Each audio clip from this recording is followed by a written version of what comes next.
আসসালামু আলাইকুম ওয়া রাহমাতুল্লাহি ওয়া বারাকাতুহু। ইন্নাল হামদালিল্লাহিল আকরামিল্লাযী খালাকাল ইনসানা ওয়া কাররামা ওয়া 'আল্লামাহু মিনাল বায়ানি মা লাম ইয়া'লাম। ফাসুবহানাল্লাযী লা ইহসা ইমতিনানুহু বিল লিসানি ওয়ালা বিল কলাম। নাশহাদু আল্লা ইলাহা ইল্লাল্লাহু ওয়াহদাহু লা শারীকা লাহু ওয়া নাশহাদু আন্না সাইয়্যিদানা ওয়া সানাদানা ওয়া হাবিবানা ওয়া মাওলানা মুহাম্মাদান আবদুহু ওয়া রাসূলুহু আল্লাযী আরসালাহু বিল হাক্কি বাশীরাও ওয়া নাযীরা ওয়া দাঈয়ান ইলাল্লাহি বিইذনিহি ওয়া সিরাজাও ওয়া কমারাম মুনীরা। ফাকাদ ক্বালা আল্লাহু তাআলা ফি কালামিহিল মাজিদ ওয়া ফি ফুরকানিহিল হামিদ। সকলে জবান সেরে মোহাব্বতে আওয়াজ দে পড়ুন আউযু বিল্লাহি মিনাশ শাইতানির রাজিম। বিসমিল্লাহির রাহমানির রহিম। ইন্না আ'তাইনাকাল কাউসার ফাসাল্লি লিরাব্বিকা ওয়ানহার ইন্না শানিয়াকা হুয়াল আবতার। সাদাকতা ইয়া রাব্বাল আলামিন। ওয়ান আবি হুরায়রা রাদিয়াল্লাহু তাআলা আনহু قال قال رسول الله صلى الله عليه وسلم الدنيا سجن المؤمن وجنة الكافر رواه المسلم. وقال تعالى في شان حبيبه إن الله وملائكته يصلون على النبي يا أيها الذين آمنوا صلوا عليه وسلموا تسليما। সকলে দরুদ ইব্রাহিম পড়ুন।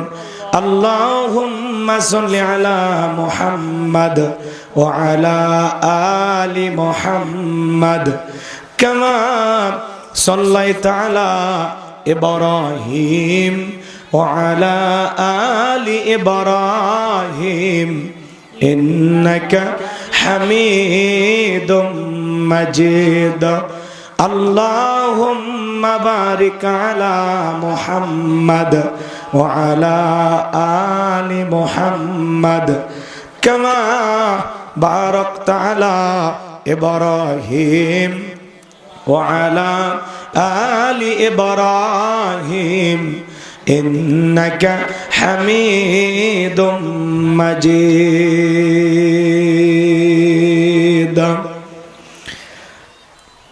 মুসলিম মোড়া ঘুমিয়ে পড়েছি, বিবেকে ঝুলছে তালা,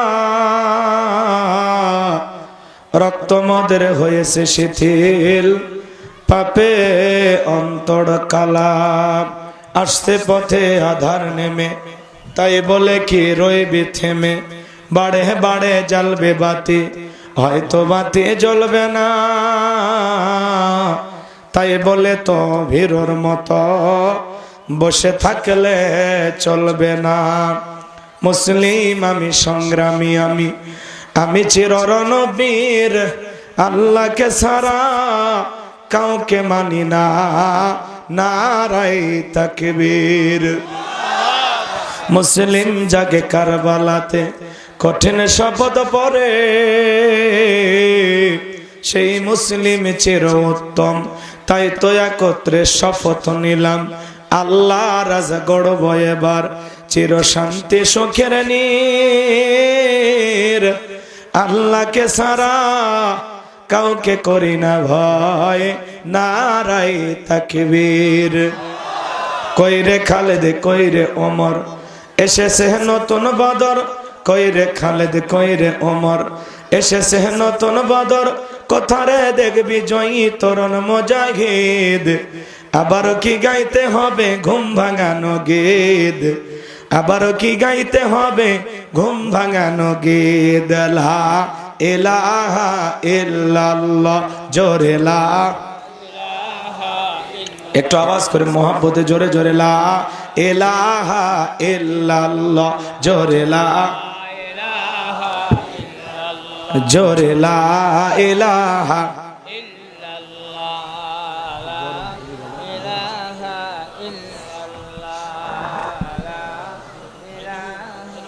ইল্লাল্লাহ, জোরে লা।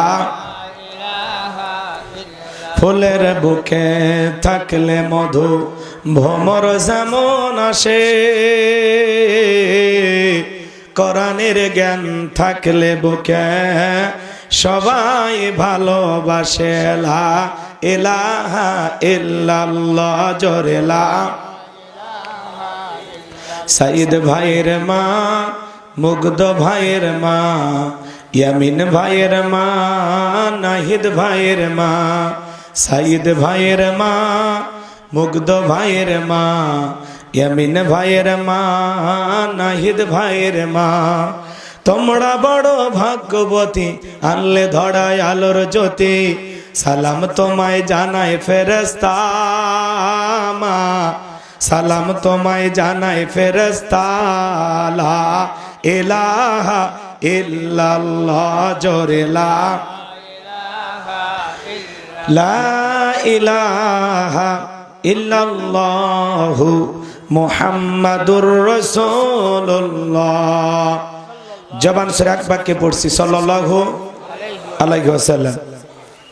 বাংলাদেশের ঐতিহ্যবাহী গাইবান্ধা জেলার গোবিন্দাগঞ্জ থানার অন্তর্গত আমার নিজ গ্রাম পশ্চিম বানিহালি বাউস্তা জামি মসজিদের উদ্যোগে যুব সমাজ কর্তৃক আয়োজিত আজকের দিনের বেলায় বিরাট তাফসীরুল কোরআন মাহফিলের সম্মানিত সুযোগ্য অনারেবল প্রেসিডেন্ট, বিশিষ্ট শিক্ষাবিদ, বিশিষ্ট আলেমে দ্বীন জনাব মাওলানা মোহাম্মদ আব্দুল ওয়াহাব সাহেব, অধ্যক্ষ কাঁঠালবাড়ি মোস্তফিয়া কামিল মাদ্রাসা, আল্লাহ পাক তার গোলামকে হায়াতে তৈয়বা সিয়াতি কুল্লিয়া দান করুন, সকলে বলুন আমিন। আজকের প্রোগ্রামের সহ সভাপতি আমার বন্ধুবর, বিশিষ্ট আলেমে দ্বীন, মুফাসসিরে কোরআন, অত্র মসজিদের সুযোগ্য খতিব, মুহতামিম রাজা বিরাট দারুল উলুম নিজামিয়া মাদ্রাসা জনাব মাওলানা মোহাম্মদ জিয়াউর রহমান দামাত বারাকাতুহু আলিয়া। আল্লাহ পাক তার প্রিয় গোলামকে হায়াতে তৈয়বা সিয়াতি কুল্লিয়া দান করুন, সকলে বলুন আমিন। আজকের প্রোগ্রামের প্রধান অতিথি বিশিষ্ট শিক্ষাবিদ প্রফেসর ডক্টর মোহাম্মদ গোলাম কিবরিয়া মন্ডল। আল্লাহ পাক তার গোলামকে হায়াতে তৈয়বা সিয়াতি কুল্লিয়া দান করুন, সকলে বলুন আমিন। প্রধান মেহমান সম্মানিত চেয়ারম্যান, বিশিষ্ট আলেমে দ্বীন জনাব মাওলানা মোহাম্মদ জাহাঙ্গীর কবির। আল্লাহ পাক তার গোলামকে হায়াতে তৈয়বা সিয়াতি কুল্লিয়া দান করুন, আপনাদের খেদমতের জন্য কবুল করুন, চিল্লা বলুন আমিন। আজকের প্রোগ্রামের বিশেষ অতিথিবৃন্দ, অনেকের নাম রয়েছে, অত্র গ্রামের অসংখ্য কৃতি সন্তান, বিভিন্ন জায়গায় চাকরি করেন, অনেক দায়িত্বশীল ভাইয়েরা। আল্লাহ পাক তার গোলামদের হায়াতে তৈয়বা সিয়াতি কুল্লিয়া দান করুন, সকলে বলুন আমিন। সকলের জন্য দিল থেকে দোয়া করে পড়ছি, ওয়া রাফা'না লাকা যিকরাক। আল্লাহ পাক সকলের সম্মানকে বৃদ্ধি করুন, চিল্লা বলুন আমিন। আমার পূর্বে আলোচনায় ধন্য করেছেন হাফেজ মাওলানা মোহাম্মদ শেখ আবু ইউসুফ। আমার প্রিয় ভাগিনার কণ্ঠকে আল্লাহ পাক দ্বীনের জন্য, ইসলামের জন্য, কোরআনের খেদমতের জন্য কবুল করুন, চিল্লা বলুন আমিন। চমৎকার কথা বলেন, অত্র এলাকার অলিতে গলিতে শেখ আবু ইউসুফ আলোচনা করে, আপনারা শুনেছেন। আল্লাহ যেন তার মর্যাদা আরো বৃদ্ধি করিয়া দেন, জোরে বলেন আমিন। মাহফিল পরিচালনায় আলহাজ খাজা মঈনুল ইসলাম। আল্লাহ পাক তার গোলামকে হায়াতে তৈয়বা সিয়াতি কুল্লিয়া দান করুন, চিল্লা বলুন আমিন। মঞ্চে উপস্থিত সম্মানিত উলামায়ে কেরাম, সামনে বসা পিতৃ সমতুল্য মুরব্বী বাবাজিরা, কলিজার টুকরা প্রাণপ্রিয় যুবক ভাইয়েরা, ছোট্ট ছোট সোনামানিকেরা, পর্দার আড়ালের সম্মানিত বলা সরলা আবেদা সালেহা মা ও বোনেরা, প্রশাসনের সম্মানিত পুলিশের ভাইয়েরা, ডিবির ভাইয়েরা, জাতির বিবেক প্রিয় সাংবাদিক বন্ধুগণ, বিভিন্ন রাজনৈতিক দলের সম্মানিত নেতা কর্মী ভাইয়েরা, সবাইকে নিয়ে আরেকটি বার সালাম বিনিময় করছি। আশা করছি সকলেই সালামের জবাব জোরে শুনে দেবেন। আসসালামু আলাইকুম ওয়া রাহমাতুল্লাহি ওয়া বারাকাতুহু। আমরা শুকরিয়া আদায় করতেছি সে মহান রবের দরবারে, জেলা পাক সুবহানাহু ওয়া তাআলা অত্যন্ত দয়া করে, করুণা করে, মায়া করে, মহাব্বত করে, ভালোবেসে, পছন্দ করে অত্র এলাকা থেকে গনে গনে গণান্বিত করে, যাচাই বাছাই করে শুধুমাত্র কেবলমাত্র কোরআনুল কারীমের মহাব্বতে আজকের মাহফিলে এই জান্নাতি বাগানে জান্নাতি পরিবেশে আসার বসার সুযোগ দান করেছেন। সে মহান রবের দরবারে সিজদাবনত চিত্তে কালিমাতুশ শুকর আদায় করে পড়ছি আলহামদুলিল্লাহ। বিশ্বনবীজির প্রতি দরুদ ও সালাম, যে নবী শাফায়াতের কান্ডার, রহমতের ভান্ডার, আপনার আমার প্রিয় নবী, প্রিয় নেতা জনাবে মুহাম্মদ রাসূলুল্লাহ, সকলেই পড়ুন সাল্লাল্লাহু আলাইহি ওয়াসাল্লাম। সম্মানিত ভাইয়েরা আমার, আজকের মাহফিলে আসতে পেরে, বসতে পেরে আপনারা খুশি না বেজার? কারা কারা বেজার হয়েছেন দুই হাত তুলে দেখান। মাশাআল্লাহ, 2-3 জন হাত তুলেছেন। আপনারা বেজার হয়েছেন। সব জায়গায় তালে তালে মিলালে বিপদ আছে না নাই? খালি জোশ থাকলে হবে না, জোশের সাথে হুশও থাকা লাগবে। কথা বলে ঠিক কি না? আজকের মাহফিলে আসতে পেরে, বসতে পেরে কারা কারা খুশি, মুখে নিয়ে হাসি, আওয়াজ দেবে বেশি। আল্লাহ নামের এমন একটি স্লোগান দেবেন, এলাকায় যদি কোনো ইসলাম বিরোধী ওই পোকা, সার পোকা, তেলা পোকা থাকে, ওদের কলিজায় যেন কম্পন সৃষ্টি হয়, এমন আওয়াজ তুলতে রাজি আছেন যারা? দুটি হাত টান টান করে তুলে দেখান তো তারা। লিল্লাহে তাকবীর, লিল্লাহে তাকবীর। আল কোরআনের আলো, আল হাদিসের আলো, দুনিয়ার মুসলিম, সারা বিশ্বের মুসলিম, আমার নেতা তোমার নেতা, আমার নেতা তোমার নেতা। লিল্লাহে তাকবীর। আল কোরআনের আলো, আল হাদিসের আলো, দুর্নীতির আলো। লিল্লাহে তাকবীর। প্রধান অতিথির আগমন, প্রফেসর ডক্টর মোহাম্মদ গোলাম কিবরিয়া মন্ডল সাহেবের আগমন। আল্লাহ আজকের প্রোগ্রামের সম্মানিত প্রধান অতিথি সহ এলাকার গণ্যমান্য ব্যক্তিবর্গ, বিশেষ অতিথি সহ যারা উপস্থিত, আল্লাহ পাক সবাইকে কবুল করুন, চিল্লা বলুন আমিন। সম্মানিত ভাইরা আমার, অনেকে ঝোঁকে তালে বলেই ফেলেছেন দুর্নীতির আলো ঘরে ঘরে জ্বালো। বাংলাদেশে দুর্নীতি দমন কমিশন আছে না নাই? এরপরে দুর্নীতি কমেছে নাকি ডিজিটাল কায়দায় বেড়েই চলেছে। দিন যত গড়াত ছিল, দুর্নীতির পাল্লা তত ভারী হচ্ছিল। কথা বলে ঠিক কি না? আমরা চাই আমাদের প্রিয় মাতৃ বাংলাদেশ দুর্নীতি মুক্ত আল্লাহ কবুল করুন, চিল্লা বলুন আমিন। আমরা চাই আমাদের বাংলাদেশ মাদক মুক্ত আল্লাহ কবুল করুন, চিল্লা বলুন আমিন। আমরা চাই আমাদের বাংলাদেশ যৌতুক মুক্ত আল্লাহ কবুল করুন, চিল্লা বলুন আমিন। মঞ্চে এত কথা বলা যাবে না। আরে এত লোক উঠেন না, ছোট মাছ কাঁপতেছে তো। মঞ্চে একটু লোক কমান, লোক কমান বাবা, পড়ে যাবে, ভেঙে যাবে, ভেঙে যাবে, লড়তেছে। শুধুমাত্র মেহমান যারা আছে তাদেরকে একটু বসতে দেন। কি হয়েছে? আরে ওই ওই জায়গায় রাখো বাবা, কই দিবেন? ছোট একটা চেয়ার দাও ওখানে, ওটা ওখানে রাখেন। আর মঞ্চে কথা বললেন না, কথা বললে এলোমেলো হয়ে যায় বাবা। এত অস্থির হওয়ার কোনো কারণ নাই, সবাই এলাকার মানুষ, তাই না? কথা কয়টাকে রাগ করে? আমি করব ওয়াজ, আপনারা দেবেন আওয়াজ, জবাব দিবেন ঠিক ঠিক, আলোচনা হবে কমপ্লিট। শ্রদ্ধাদের স্পিরিটে বারে বক্তার হিট, আলোচনা হবে জায়গা মতো ফিট। আগে বলতাম কিছু ওয়াজ প্যান্ডেলে, কিছু ওয়াজ অ্যাঙ্গেলে, এখন আর অ্যাঙ্গেলে না, যা বলবো সব ডাইরেক্ট। অ্যাঙ্গেলে বলার দিন শেষ, ডাইরেক্ট বলার বাংলাদেশ। কথা বলে ঠিক কি না?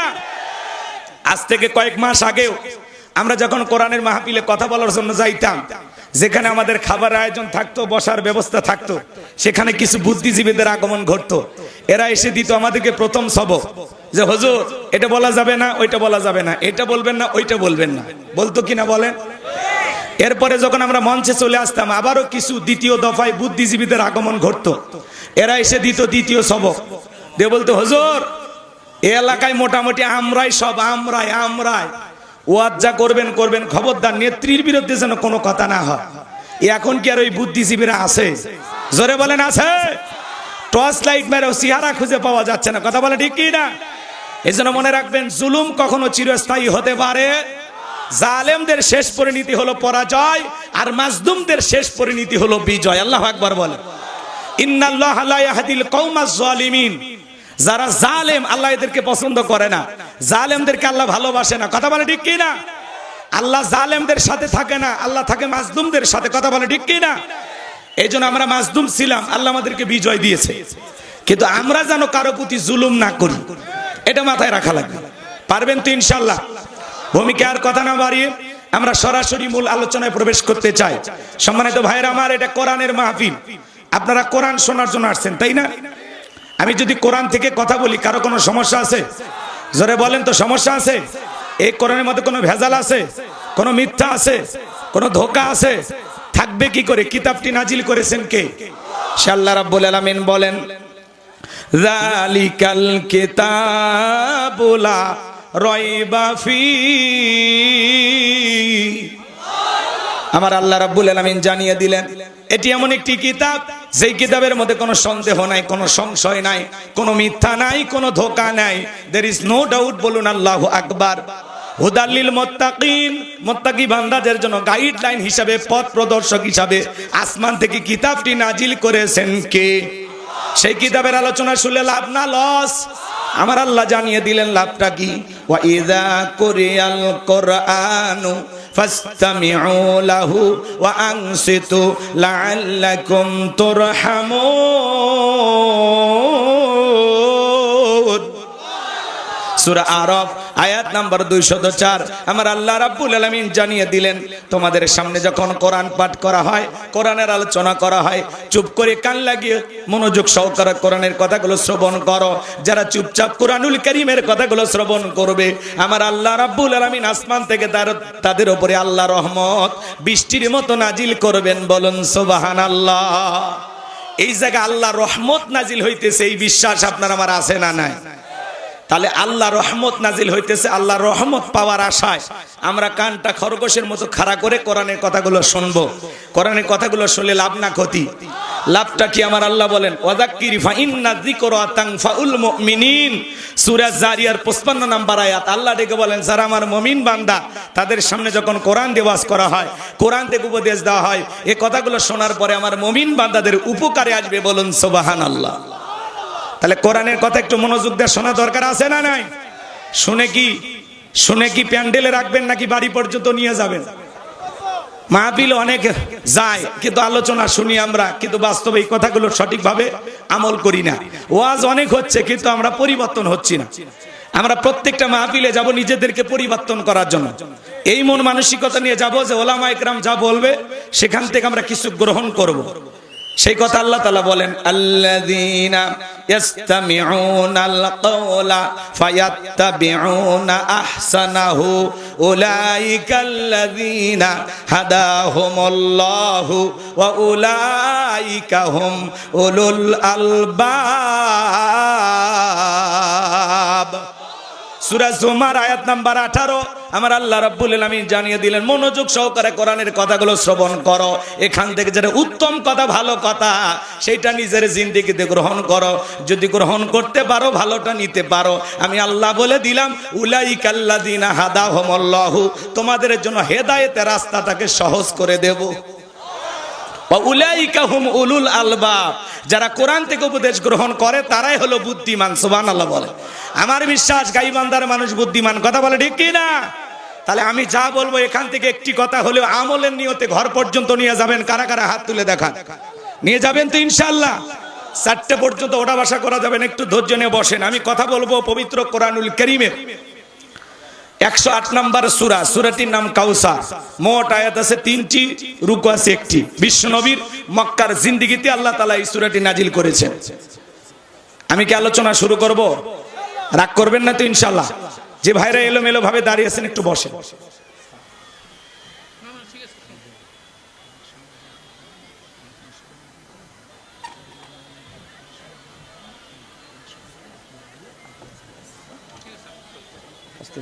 ঠিক আছে, কষ্ট হচ্ছে আপনাদের? চলুন আমরা মূল আলোচনায় প্রবেশ করতে চাই। তাহলে সূরার নাম কি বললাম? জোরে বলেন কি নাম? কাউসার। আর একটু জোরে বলেন কি নাম? আরো জোরে। জোর হলো না, উঠেই যাবে। একটু মিছিল করার অভ্যাস করেন। 16 বছর মিছিল করতে পারেননি, সামনে মিছিল করা লাগবে। কথা বলেন ঠিক না? রাগ করেন? তাহলে একটু কথা বলে সহযোগিতা করবেন তো ইনশাআল্লাহ। তাহলে মনে থাকবে সূরার নাম কি? এর আগে 22 সালে আসছিলাম সূরা হামিমা সিজদা থেকে কথা বলেছিলাম, আর আজকে বলবো সূরা কাউসার থেকে। এই যে কয়েকদিন আগে ভাগিনার গ্রামে ওয়াজ করছিলাম, ওই জায়গায় সূরা আল মুমিনুন থেকে, মনে আছে আপনাদের? এই যে আমগেরাম ভুলে গেছেন, শাকাহার আমগেরাম, কথা কয় না। আসাদমোর, ও গ্রামের নাম মনে আছে না, আসাদমোরের নাম মনে আছে। মানে এখন মানুষ বাজার হাট বেশি ভালোবাসে, তো হয়ে জায়গায় একটা জমজমাট বাজার লেগে গেছে। আচ্ছা যাই হোক, চলেন আমরা আলোচনা শুরু করি। আমাদের প্রিয় অতিথি এসেছেন, তিনি কিছু সময় থাকবেন ইনশাআল্লাহ, আশা করি। কারণ এদিক খেয়াল করেন, অস্থির হওয়া যাবে না। আগেকার এদিক খেয়াল করেন, বিগত যারা ছিল ওরা এসে খালি মাইক খুঁজতো, 5টা মিনিট দেন কথা বলি চলে যায়।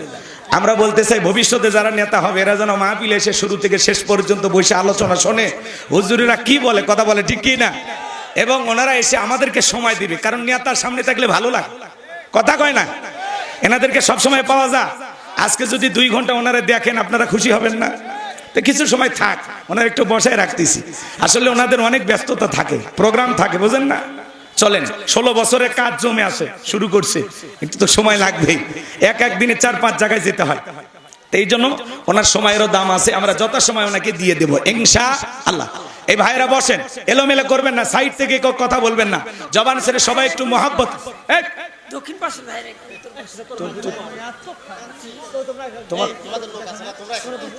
আবার কোনো কথা বলবা না, যাও স্বেচ্ছাসেবকের দায়িত্ব পালন করো।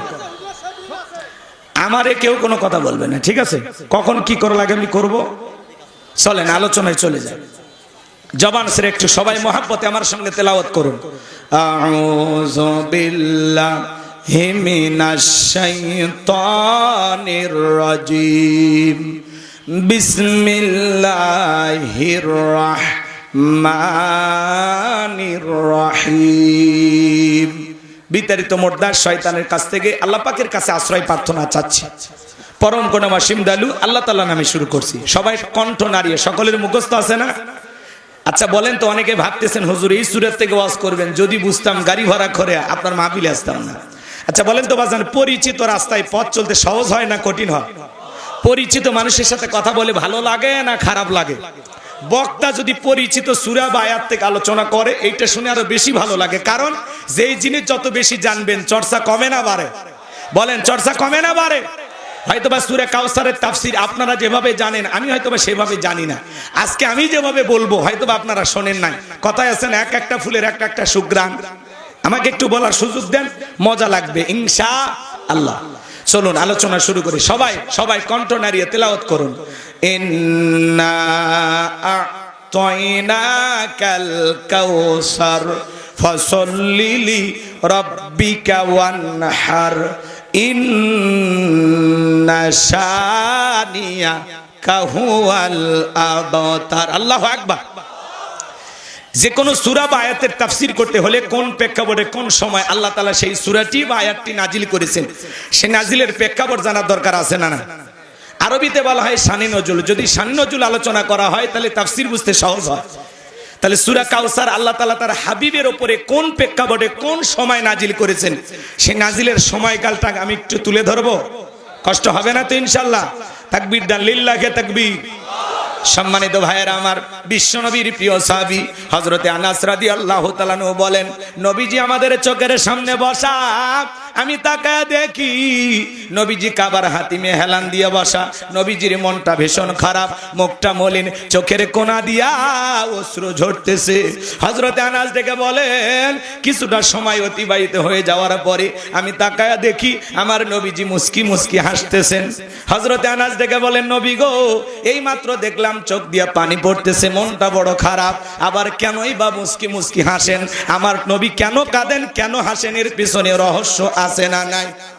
নবীজির কান্না করার কারণ হলো নবীজির কলিজার টুকরা ছেলে সন্তানগুলো জন্ম নেয়, আর এক এক ছেলে সন্তানগুলো মারা যায়। আবুল কাসেম মারা যায়, আবু তাগের মারা যায়, ইব্রাহিম মারা যায়।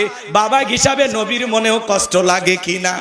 আপনারাই বলুন বাজান, আপনার আমার সন্তান যদি মারা যায় অবশ্যই মন খারাপ করব, কথা বলেন ঠিক কি না? নবীজির ছেলে সন্তানগুলো মারা যায়, আর নবীজির কাছের চাচা নাম হলো আবু লাহাব, ডেকে বলে ভাতিজা তোমার বংশী ভাতিজালানোর কেউ থাকলো না, তুমি একটা লেজ কাটা, তুমি একটা নির্বংশ, তুমি একটা হাত করে জোরে কন্যা উজবিল্লাহ। যদিও রসুলের চারটা কন্যা সন্তান জীবিত ছিল, এরপরে আবু লাহাব সমালোচনা করে। আপনারাই বলুন বাজান, আল্লাহ না করুক আপনার আমার সন্তান যদি মারা যায়, কাছের আত্মীয় স্বজনদের উচিত বিপদের দিনে সান্ত্বনা দেওয়া, বাবা তুমি সবর করো, ধৈর্য ধারণ করো, সন্তান দিয়েছে আল্লাহ নিয়েছে, মন খারাপ করো না, জীবন মৃত্যুর মালিক আল্লাহ। আল্লাহ যদি চাই বছর না ঘুরতে আবারও তোমাদের ঘর আলোকিত করে সন্তান দিতে পারেন, তিনি কে? তাহলে কাছের মানুষদের উচিত বিপদের দিনে সান্ত্বনা দেওয়া, পাশে থাকা, ধৈর্যের ওয়াজ করা, সবরের ওয়াজ করা, কথা বলেন। কিন্তু নবীর চাচা আবু লাহাব এতটাই খারাপ, আবু জেহেলের চাইতে কিন্তু আবু লাহাব খারাপ। আল্লাহ আবু জেহেলের নামে কোনো সূরা দেয়নি, কিন্তু আবু লাহাবের নামে সূরা দিয়েছে। শুধু আবু লাহাব খারাপ না, আবু লাহাবের বউও খারাপ। ওইটা সূরা লাহাবের তাফসীর করলে আপনারা বুঝতে পারবেন, কিন্তু ওইদিকে আমি যেতে পারবো না আজকে। কষ্ট হয় আপনাদের? বিরক্ত হইতেছেন আমার কথায়? তাহলে নবীর কাছের চাচা সমালোচনা করে, বিশ্ব নবীর ছেলে সন্তানগুলো কেন মারা গেল, একটা ছেলে সন্তান কেন জীবিত থাকলো না, আল্লাহ তাআলা কেন তাদেরকে শিশুকালে উঠিয়ে নিলেন, এর পিছনে রহস্য আছে না নাই? অনেক পয়গাম্বার এসেছেন, তার সন্তানেরা জীবিত ছিল যৌবন পর্যন্ত, প্রাপ্ত বয়স হওয়া পর্যন্ত, কিন্তু বিশ্ব নবীর একটা ছেলে সন্তানও কেন জীবিত থাকলো না, তাহলে উঠিয়ে নিলেন, এর পিছনে রহস্য আছে না নাই? এর পিছনে এই দিক খেয়াল করেন, এর পিছনে রহস্য আছে তিনটি। জোরে বলেন কয়টি? আরো জোরে। নবীর উম্মত হিসেবে জানতে মনে চায় না নবীর ছেলে সন্তানগুলো আল্লাহ তাআলা কেন উঠিয়ে নিলেন? কি সেই তিনটি কারণ, কি সেই রহস্য? কারা কারা শুনবেন? দুই হাত তুলে আল্লাহকে দেখান। শুনবেন তো ইনশাআল্লাহ? তাকবীরটা লিল্লাহি তাকবীর। হাত নামান ভাইরা আমার। নবীজির ছেলে সন্তানগুলো আল্লাহ কেন উঠিয়ে নিলেন? কি সেই তিনটি কারণ, কি সেই রহস্য? আমি যদি বলতে চাই তাহলে 3 নাম্বার আয়াতের আলোচনা করা লাগবে। আমি কি 1 নাম্বার আয়াত বাদ দিয়ে 3 নাম্বারে যাব, নাকি আস্তে আস্তে শুরু করা যাক? ধৈর্য আছে তো ভাই? নবীর সম্মান মর্যাদা নিয়ে আলোচনা হবে। যদি আপনার কাছে ভালো না লাগে বুঝে নেবেন কপালটা পুড়ে গেছে। কথা বলে না কেন? এক জায়গায় যা বললাম, ভাই বলেন তো আমাদের নবীর নাম কি? বলে হুজুর আব্দুল কাদের জিলানী। পীর সাহেবের নাম মুখস্থ আছে, কিন্তু কপাল পরা নবীর নামটাও বলতে পারে না, এমনও মুসলমান সমাজে আছে না? কথা বলেন ভাই। রাগ করেন? দিনের বেলা কি ভয় লাগে? এখন কি আর ভয় আছে যে বক্তা গরম ওয়াজ করলে শ্রোতা বক্তাকে ধরে নিয়ে যাবে? সেই দিন আছে? ওটা 5ই আগস্টের আগে পাল্টে গেছে। কথা কন ঠিক কি না? পাল্টায় দিছে কে? বিএনপি জামাতের ক্ষমতা আছে, ছাত্র নেতাদের ক্ষমতা আছে, পরিবর্তন করে দিয়েছেন তিনি কে? লিল্লাহি তাকবীর। সম্মানিত ভাইয়েরা আমার, গভীর মনোযোগ দিয়ে কথাগুলো শুনবেন বাজান। নবীজির ছেলে সন্তানগুলো কেন মারা গেল, কি সেই 3টি রহস্য, কি সেই 3টি কারণ, অবশ্যই আমি শেষের দিকে আপনাদেরকে বলে দেব। একটু ধৈর্য নিয়ে আলোচনাগুলো শুনবেন। তাহলে একে তো সন্তান হারানোর ব্যথা, অন্যদিকে কাফেরদের সমালোচনা, আবার সাহাবা ইকরাম যারা ইসলাম ধর্ম গ্রহণ করে কাফের বেঈমান তাদের উপর নির্যাতন জুলুমের স্টিম রোলার চালায়। হযরতে বেলাল তখনও কালেমা পড়ে মুসলমান হন নাই। নবীজি আমার দারুল আরকামে বসা রাত্রি বেলায় হযরতে বেলাল বিশ্বনবীর দরবারে উপস্থিত হয়ে গেলেন। নবীজির চেহারার দিকে তাকাইয়া দেখে বলেন, নবী গো, আপনার চাইতে সুন্দর মানুষ আমি জীবনে কোনোদিন দেখি না। আপনার আমার নবী কতটা সুন্দর ছিলেন জানেন? হযরতে জাবের রাদিয়াল্লাহু তাআলা আনহু বলেন, পূর্ণিমার রাত আমি রাসূলের বাড়িতে গিয়েছিলাম, সেদিন দেখেছিলাম চাঁদ উদয় হয়েছে 2টা, একটা চাঁদ আসমানে আর একটা চাঁদ জমিনে। হযরতে জাবের ডেকে বলেন, আমি একবার আকাশের পূর্ণিমার চাঁদের দিকে তাকাই, আর একবার বিশ্বনবীর চেহারার দিকে তাকাই। হযরতে জাবের বলেন, ওই আকাশের পূর্ণিমার চাঁদের চাইতেও বিশ্বনবীকে আমার কাছে বেশি সুন্দর মনে হয়। নবী কত সুন্দর ছিলেন জানেন? আম্মা জান আয়েশা ডেকে বলেন, যারা ইউসুফ নবীর চেহারার দিকে তাকাইয়া মিশরের রানীরা ফল কাটতে গিয়ে আঙ্গুল কেটে ফেলে দিয়েছিল, ওরা যদি আমার বিশ্ব নবীর চেহারার দিকে তাকাইতো, শুধুমাত্র আঙ্গুল নয়, আঙ্গুল কাটতে কাটতে, হাত কাটতে কাটতে কখন যে নিজের কলিজা কেটে দুফাক করে দিত, মুহূর্তের জন্য টের পাইতো না। আপনার আমার নবী এতটাই সুন্দর। আম্মা জান আয়েশা আরো বলেন, ও দুনিয়ার মানুষ, তোমাদের একটা সূর্য আছে, আমি আয়েশারও একটা সূর্য আছে। তোমাদের সূর্য উদয় হয় দিনের বেলায়, আর আমি আয়েশার সূর্য উদয় হয় রাতের বেলায়। আম্মা জান আয়েশা একদিন সেলাইয়ের কাজ করতেছিলেন, হাত থেকে সুইটা পড়ে গেল, বাতিতে কোনো তেল ছিল না, বাতি জ্বালাইতে পারলেন না, অফিকায় বৈশা থাকলেন। বিশ্বনবী যখন এশার সালাত আদায় করার পরে ঘরের ভিতরে প্রবেশ করলেন, সর্বপ্রথম ঘরে ঢুকে নবীজি স্ত্রীকে সালাম দিলেন। আপনি আমি যখন বাড়িতে যাব, স্ত্রীকে সালাম দেওয়ার দরকার আছে না নাই? বাড়িতে যা বউকে সালাম দিবেন, আসসালামু আলাইকুম রহিমা, কেমন আছো সোনা, ঘরের দরজাটা খোলো না, আমি তোমার লিটনের বাপ, তোমার দিওয়ানা। বউ খুশি হয়ে দরজা খুলে দেবে, কথা বলেন ঠিক কিনা? কিন্তু আপনার আমার ব্যবহার এত মিষ্টি না।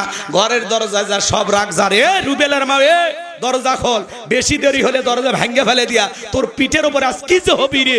ভিতর থেকে বউ বলে, এটা স্বামী না সেকেন্ড আজরাইল। কথা কয় না, কথা কয় না। এরকম স্বামী আছে না নাই? সালাম দিবেন। সালাম আছে যেখানে শান্তি আছে, সালাম আছে যেখানে রহমত আছে। স্বামী স্ত্রীর মধ্যে সালাম আদান প্রদান হলে একে অপরের প্রতি শ্রদ্ধা, ভক্তি, বিশ্বাস, ভালোবাসা বেড়ে যায়। আল্লাহু আকবার বলেন। ঘরে ঢুকে স্বামীও সালাম দেয় না, বউও সালাম দেয় না, দুইজনে বোবা। কথা কয় না। অনেকে বলে হুজুর সালাম দিদিকে শরম লাগে, ওটা শরম না, শয়তানি। পারবেন তো ইনশাআল্লাহ? একজন মুসলমান আর একজন মুসলমানের গৃহে প্রবেশ করতে হলে সর্বপ্রথম ওই গৃহবাসীর অনুমতি নিতে হবে, এরপরে সালাম দিয়ে প্রবেশ করতে হবে। আপনি বাদশা কয়ে বাড়ির ভিতরে ঢুকে যান, বাদশার বইয়ের ওন্না ঠিক নাই, ওর মাও কি করতেছে, ওর বোন কি করতেছে, এক নজরে সিসি ক্যামেরা সব দেখা শেষ। কথা কয় না, কথা কয় না। সূরা নূর, এদিকে খেয়াল করেন, সূরা নূর আয়াত নাম্বার 27, কোরআন খুলে দেখবেন। আল্লাহ বলেছেন, এক মুমিন যখন আরেক মুমিনের গৃহে প্রবেশ করবে, গৃহবাসীর অনুমতি নাও, সালাম দাও, তারপরে বাড়ি ঢুকে যাও। আপনি সালামও দেন না, অনুমতিও নেন না, এদিক দিয়ে ওদিক দিয়ে উকি ঝুঁকি মারে, ভালো হয়ে যা। আল্লাহ যেন হেদায়েত দান করেন, জোরে বলেন আমিন। আমার ভাইয়েরা, লম্বা করার কোনো সুযোগ নাই বাজান। আমি যে কথা বলতে চাই, নবী আমার যখন সালাম দিয়ে প্রবেশ করলেন, আম্মা জান আয়েশা ডেকে বলেন, নবীজির চেহারার আলোতে সুইটা কই পড়ে আছে আমি পরিষ্কার দেখতে পেয়েছি। বলুন সুবহানাল্লাহ। নবীর সম্মান মর্যাদা কত বাজান। যে নবী হ্যাঁ বললে তামাম পৃথিবীবাসীর জন্য আল্লাহ পাক হালালে পরিণত করে দেয়, যে নবী না বললে তামাম পৃথিবীবাসীর জন্য আল্লাহ পাক হারামে পরিণত করে দেয়। আল্লাহু আকবার বলেন। যে নবী আসমান, এদিক খেয়াল করে, জমিনে পথ চলে আসমানের মেঘ এসে ছায়া প্রদান করত, যে নবীর চেহারার উপরে মশা মাছি পড়া হারাম। নবীজি যখন ঘেমে যেতেন, নবীজির দেহের ঘামগুলো আম্মা জানেরা শিশির ভিতরে জমা রাখতেন। বিশেষ দিনে নবীজির দেহের ঘামগুলো সুগন্ধি হিসাবে ব্যবহার করা হতো। হযরতে আনাস বলেন, রসুলের দেহের ঘামের চাইতে দামি সুগন্ধি আমি জীবনে কোনোদিন নাকে পাইনি। সুবহানাল্লাহ বলেন। কেমন নবী পাইছি বাজান, যেই নবী থুতু নিক্ষেপ করলে সেখান থেকেও সুগন্ধি বের হয়। সুবহানাল্লাহ বলেন।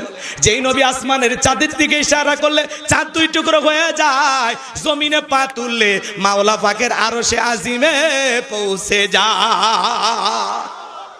যেই নবীর চেহারার দিকে তাকাইলে পেটের ক্ষুধা নিবারণ হয়ে যায়।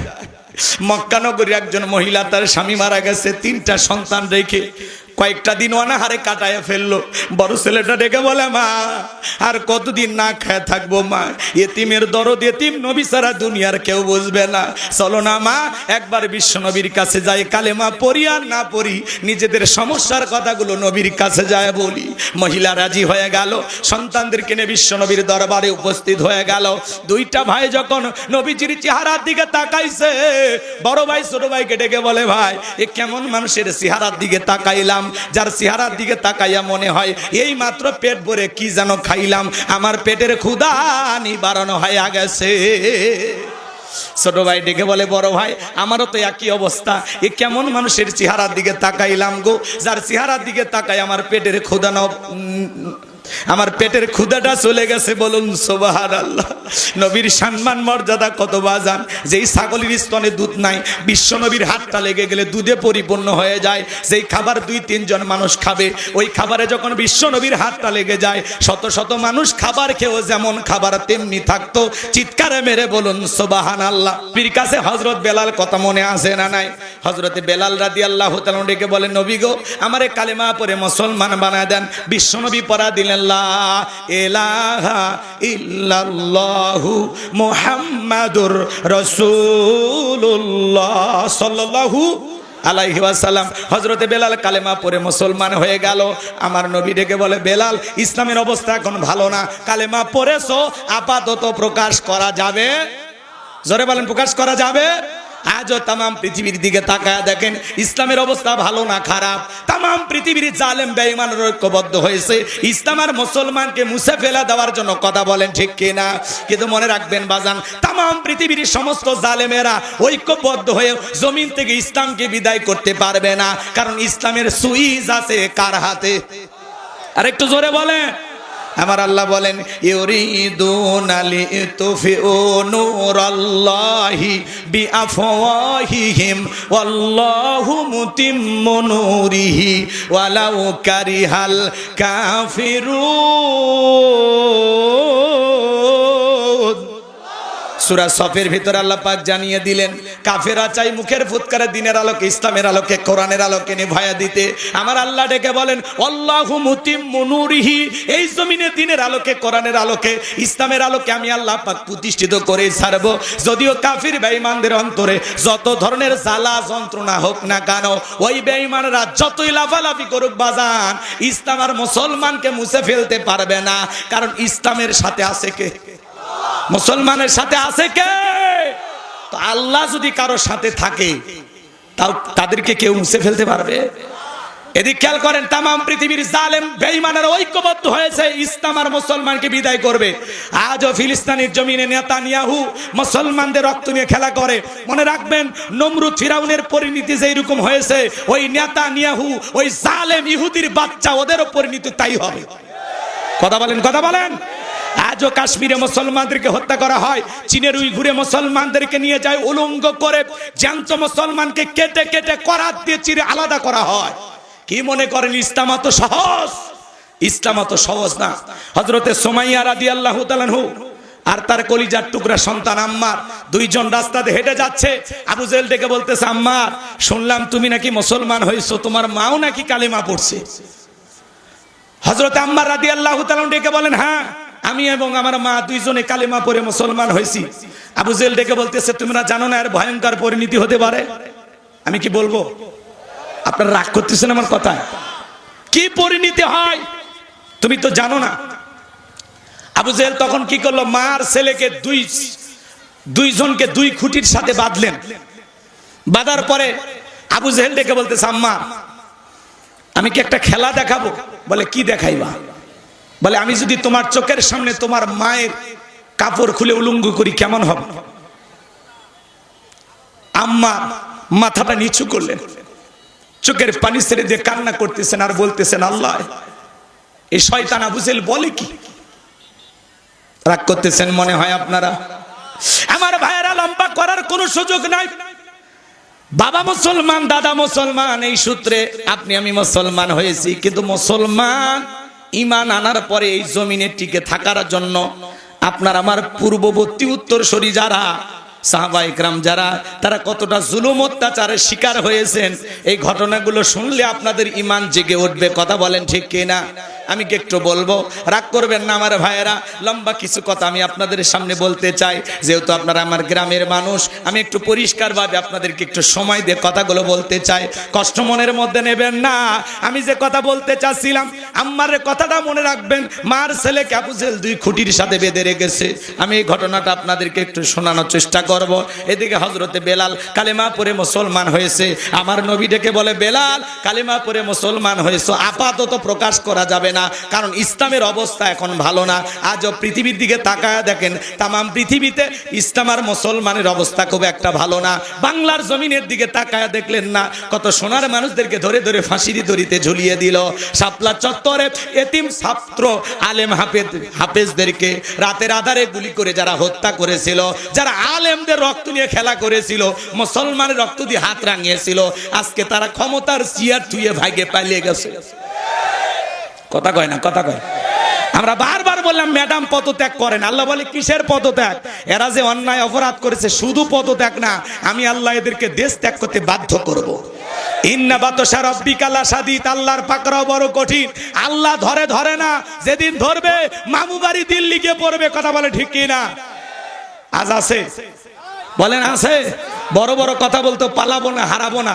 ইরশাদ চাচাকে বলা হয় স্বৈরাচার শাসক। ইরশাদ চাচা ক্ষমতার থেকে পদত্যাগ করে জেলে ঢুকেছে, দেশ ছাড়েনি, বাপের বেটা। নেতাকর্মী থেকে ইরশাদ চাচা পালাইছে? পালাইনি, জেল খাটছে, দেশেই ছিল। কথা কর। দেশ নেত্রী বেগম খালেদা জিয়া জেল খেটেছেন, অসুস্থ হয়ে দেশে পড়েছিলেন, দেশ ছাড়েনি, বাপের বেটি। কাতার আমি রাজকীয় বিমান পাঠাইছে, সেই বিমানে চড়ে বিদেশে চিকিৎসা নিতে গেছে। কি সম্মান! আল্লাহু আকবার। আর একজন 45 মিনিট সময় পেয়ে হেলিকপ্টার ভাড়া করে পেলে গেছে। এ কথা কয় না কে? কথা কয় না কে? রাগ করেন আপনারা? রাগ করেন? মাঝে মাঝে বলে আমি দেশের কাছে এসে চট করে ঢুকবো। তে ঢুকবেনই তো বের হলেন কেন? আপনি যদি থাকতেন এই দেশের মানুষের এত ক্ষতি হইতো না। পদত্যাগ করে যদি জেলেও যাইতেন, কয়েক মাস পর নেতাকর্মী ফুলের মালা দিয়ে জেলখানা থেকে বের করে আনতো। আপনি কেমন মা সন্তানদেরকে ফেলায় চলে গেলেন? কোটি কোটি অনুসারী ছিল আপনার। কথা বলেন, কথা বলেন। এত মায়া মহব্বত সব ভুলে গেলেন। কথা কয় না? আবার আসতে চায়। আমরাও বলি মহিলা মানুষ কতদিন বাইরে থাকবেন, আসেন। আমাদের আবার মায়া দয়া বেশি। আপনি আসেন, এই দেশ আপনার স্বামীর, এই দেশ আপনার বাবার। কথা বলেন ঠিক কিনা? আমি অনেক জায়গায় বলি, আজকে কি বলবো, রাগ করবেন না। বুবু আই বাপ তুমি আই বাহাগো, সেই দিন আইসা বুবু ক্ষমতা পাই বাহানা। ও বুবু আই বাপ তুমি আই বাহাগো, সেই দিন আইসা বুবু ক্ষমতা পাই বাহানা। খোঁজ নাই বুবু কাদের কাকার, অবস্থা খারাপ দরবেশ বাবার। হাউ নাঙ্কেল এখন সামনেও আসে না, নেহাতা কর্মী সব জেলের ভিতর। আমি আসি ডরের ওপর, কখন জানি আসে গ্রেফতারি পরোয়ানা। বুবু আই বাপ তুমি আই বাহাগো, সেই দিন আইসা বুবু চিয়ার পাইবা না। কথা বলেন ঠিক কিনা? আগামীতে সিদ্ধান্ত, এদিক খেয়াল করেন, আগামীতে সিদ্ধান্ত না লাগবে যেই দলেরই হোক, একটা পুরুষ নেতা চাই। কারা কারা পুরুষ প্রধানমন্ত্রী চান? দুই হাত তুলে দেখান। লিল্লাহে তাকবীর। নারীদের দেখার দিন শেষ, আগামীতে পুরুষের বাংলাদেশ। দেখলেন না 16 বছর ছিল জ্বালায়, একেবারে এমন অবস্থা করেছিল। 16 বছর কোনো কথা বলা যায়নি, আমাদেরকে বানায় রাখছিল ঘর জামাই। কথা কয় না?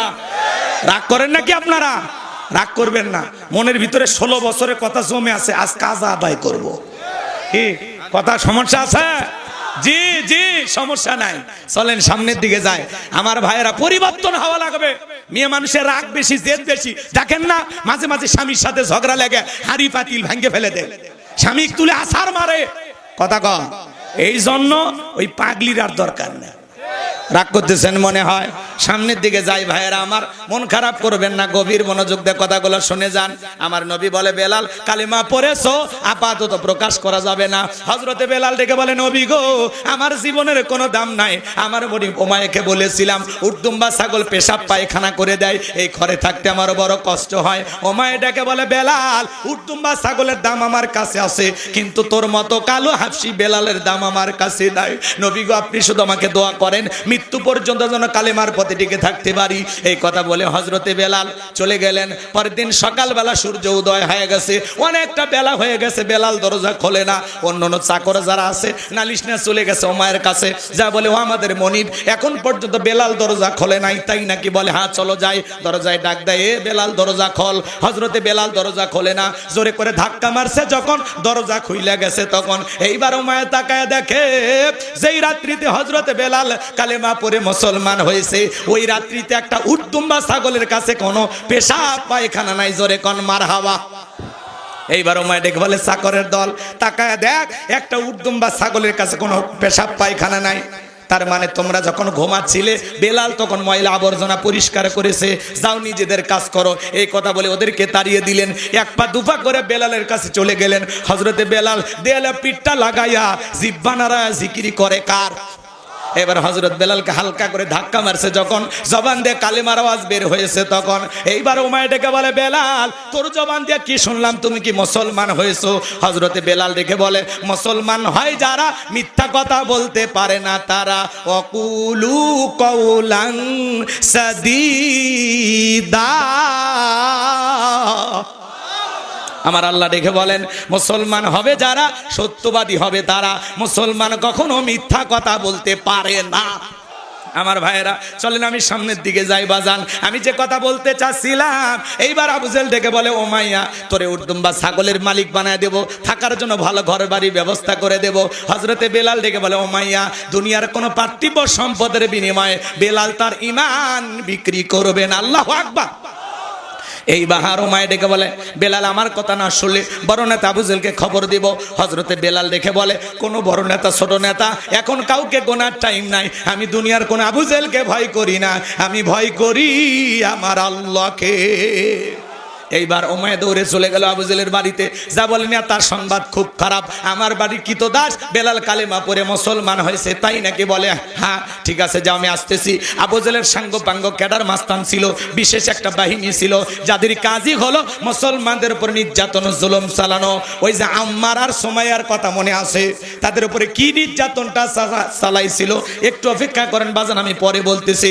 এই আবু জেহেলের একটা বাহিনী যেরকম ছিল, আজও তাম পৃথিবীর দিকে তাকায় দেখবেন জালেমেরাও নিজেদের ক্ষমতা টিকানোর জন্য একটা বাহিনী আছে, ওদের কাজই হলো টুপিওয়ালা দাড়িওয়ালা আলেমদের উপর নির্যাতন জুলুম চালানো। কথা বলেন ঠিক কিনা? আমার ভাইয়ের আবু জেহেল তার বাহিনী নিয়ে ওমায়ের বাড়িতে হাজির হয়ে গেল। ডাইকে বলে, বেলাল এইদিকে আয়। বেলাল রে, আমি তোরে পার্সোনাল ভাবে মহাব্বত করি। বেলাল এসব কি শুনছি, তুমি নাকি মুসলমান হয়েছো? হযরতে বেলাল ডেকে বলে, আবু জেহেল যা শুনেছে সত্য, আমি কালেমা পড়ে মুসলমান হয়েছি। এইবার আবু জেহেল ডেকে বলে, বেলাল উর্দুম্বা ছাগলের মালিক বানায় দেব, থাকার জন্য ভালো ঘরে বাড়ি ব্যবস্থা করে দেব, ব্যবসা বাণিজ্য যদি করতে চাও দেড়হাম টাকা পয়সা যা লেগে দেব। বেলাল তুমি চাইতে দেরি, তোমার চাহিদা পূরণ করতে আমরা দেরি করব না। হযরতে বেলাল ডেকে বলে, আবু জেহেল রে, দুনিয়ার সব সম্পদ যদি আমি বেলালকে দিতে চাও, দুনিয়ার সব সম্পদ ছাড়তে রাজি, কিন্তু বিশ্ব নবীর কালেমা ছাড়তে রাজি নাই। আল্লাহু আকবার। এইবার এদিক খেয়াল করেন, আজও সমাজের মধ্যে দেখবেন বেলালের মজুর যারা খাঁটি ইমানদার, এরা হাসতে হাসতে ফাঁসির দড়িতে চলে, জালেমের কাছে মাথা নত করে না। কিন্তু মুনাফিক মার্কা মুসলমান যারা সকাল বিকাল টাকার কাছে বিক্রি হয়, তারা টাকা সেই দিকে ফতুয়া সেই দিকে, টাকার জোরে ফতুয়া ঘরে, বৈধকে অবৈধ বলে চালিয়ে দেয়, অবৈধকে বৈধ বলে চালিয়ে দেয়। টাকা পাইলে বাতিলের পাঁচাটা গোলাম হয়। এক প্যাকেট বিরিয়ানি পাইলে কয় ম্যাডাম আপনি জান্নাতি। এরকম হুজুর আছে না? নাই। কিন্তু মুনাফিক মার্কা মুসলমান, এরা টাকার কাছে বিক্রি হয়। বেলালের উত্তরসূরি যারা, এরা টাকার কাছে বিক্রি হয় না। কথা বলেন ঠিক কিনা? আমার ভাইয়েরা গভীর মনোযোগ দিয়ে কথাগুলো শুনে যান। এইবার আবু জেহেল থেকে বলে, বেলাল রে, এত বড় লোভনীয় প্রস্তাব দিলাম, রাজি হইলা না। সোজা আঙ্গুলে ঘেউ না উঠলে আঙ্গুলে একটু বাঁকা করা লাগবে। এই কথা বলে যুবকদের লিলি দিল, চাবুক দিয়ে পিটাও। হযরতে বেলালকে চাবুক দিয়ে পিটাইতে পিটাইতে কালো চামড়াগুলো ফেটে রক্ত ঝরতেছে বাজার। ওরা যত জোরে চাবুক মারে, বেলাল তত জোরে আল্লাহর নামের জিকির করে। চাবুক দিয়ে পিটাইতে পিটাইতে কালো চামড়া গুলো ফেটে রক্ত ঝরতেছে। আবু জেহেল থেকে বলে, বেলাল এইভাবে চাবুক দিয়ে পিটাইলাম, তারপরে কি নবী মুহাম্মাদের কালেমা ছাড়বি না? হযরতে বেলাল থেকে বলে, আবু জেহেল রে, মারতে মারতে যদি মেরেও ফেলে দাও, জীবনটা দিতে রাজি, কিন্তু নবীজির কালেমা ছাড়তে রাজি না। আল্লাহ। আমার ভাইয়েরা, এইবার আবু জেহেল বলে, যুবকের দল, বেলালের পায়ের রশি দিয়ে বাঁধো, উঠের পায়ের সঙ্গে লাগাও। হযরতে বেলালের পায়ের সঙ্গে রশি দিয়ে বেঁধে উঠের পায়ের সঙ্গে লাগাইয়া মরুভূমির উত্তপ্ত গরম বালিতে শেষরায় শেষরে নিয়ে ঘোরা হলো। আরবের বালিগুলো এত গরম, চাল দিলে মুড়ি হয়ে যায়, এত উত্তপ্ত ফুটান্ত গরম বালিতে হযরতে বেলালের পায়ে রশি লাগাইয়া শেষরায় শেষরে নিয়ে ঘোলা হলো। বাবলা গাছের কাঁটাগুলো জিহ্বার ভিতরে পেরেকের মতো মারা হলো। বিকেল বেলা নিয়ে এসে বলে, বেলাল চাবুক দিয়ে পিটাইলাম, পায়ে রশি লাগাইয়া নিয়ে ঘুরলাম। হে বেলাল, এত নির্যাতন জুলুম করা হলো, তারপরে কি নবী মুহাম্মাদের কালেমা ত্যাগ করবি না? হযরতে বেলাল ডেকে বলে, আবু জেহেল রে, মারতে মারতে যদি মেরেও ফেলে দাও, বেলালের নিঃশ্বাস থাকবে যতদিন, বেলাল কালেমার পথে টিকে থাকবে ততদিন। আল্লাহু আকবার। এবার আবু জেহেল দেখে বলে, এ যুবকের দল, যাও সবাই মিলে একটা বড় পাথর নিয়ে আসে বেলালের বুকের উপরে চাপায়া দাও। বিশাল বড় একটা পাথর নিয়ে আসা হযরতে বেলালের বুকের উপরে চাপায়া দাও। বলো, হাত বাঁধা পা বাঁধা বুকের উপরে বিশাল বড় পাথর। আবু জেহেল মনে করলো পাথরের চাপার আঘাতে বেলাল মারা যাবে, এই কথা ভেবে কাফেররা চলে গেল। হযরতে বেলালের বুকের উপরে পাথর, এরপরে জিহ্বা নাড়ায়া জিকিরি করে কার? জিকিরি বন্ধ রাখে নাই। আর আপনাকে আমাকে জিকিরি করার জন্য কেউ মারে না, পেটে দেয় না, পিটন দেয় না, ধমক দেয় না, তারপরে আমরা কপাল পরে আল্লাহর জিকিরি করি না। কথা বলেন ঠিক কি না? এ বাজান গো আমার, হাঁটতে হাঁটতে জিকিরি করা যায়, চলতে ফিরতে জিকিরি করা যায়, ব্যবসা বাণিজ্য করতে করতে জিকিরি করা যায়, মাঠে কাজ করতে করতে জিকিরি করা যায়। জিকিরি করার জন্য আলাদা সময় লাগে না। হাদিস শরীফের ভিতরে আসছে, যার জিকির, আল্লাহর জিকিরে যার জিহ্বাটা তরুতাজা থাকবে, আল্লাহর জিকিরে যার জিহ্বাটা ভিজা থাকবে, ওই জিহ্বাওয়ালা মানুষ কোনোদিন জাহান্নামের আগুনে জ্বলবে না। বলুন সুবহানাল্লাহ। আযকুরুনি আযকুরুকুম আশকুরুলি ওয়ালা তাকফুরুন। তোমরা আমারে স্মরণ করো, আমিও তোমাদেরকে স্মরণ করব। কৃতজ্ঞতা প্রকাশ করো, অকৃতজ্ঞ হইও না। তাহলে সব সময় জবানে জিকিরি চালু রাখবো কার?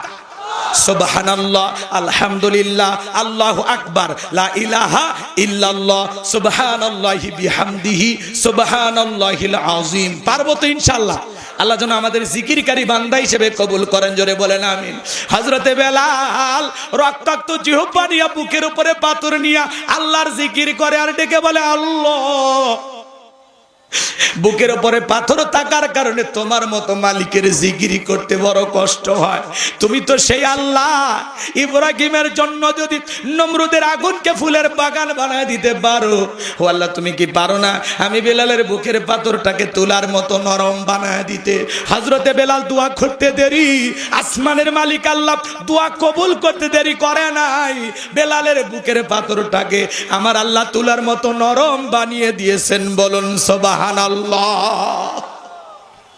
আশিকে রাসূল বেলাল, নবীর পাগল বেলাল, নবীকে কতটা ভালোবাসতেন জানেন? ও গাইবান্ধার গোবিন্দগঞ্জ পশ্চিম বানিহালির মানুষেরা, দিল দিয়া কথাগুলো বুঝে যান বাজার। নবী যখন মক্কা নগরীতে পথ চলতো, বেলাল একবার ডানে যায় একবার বামে যায়।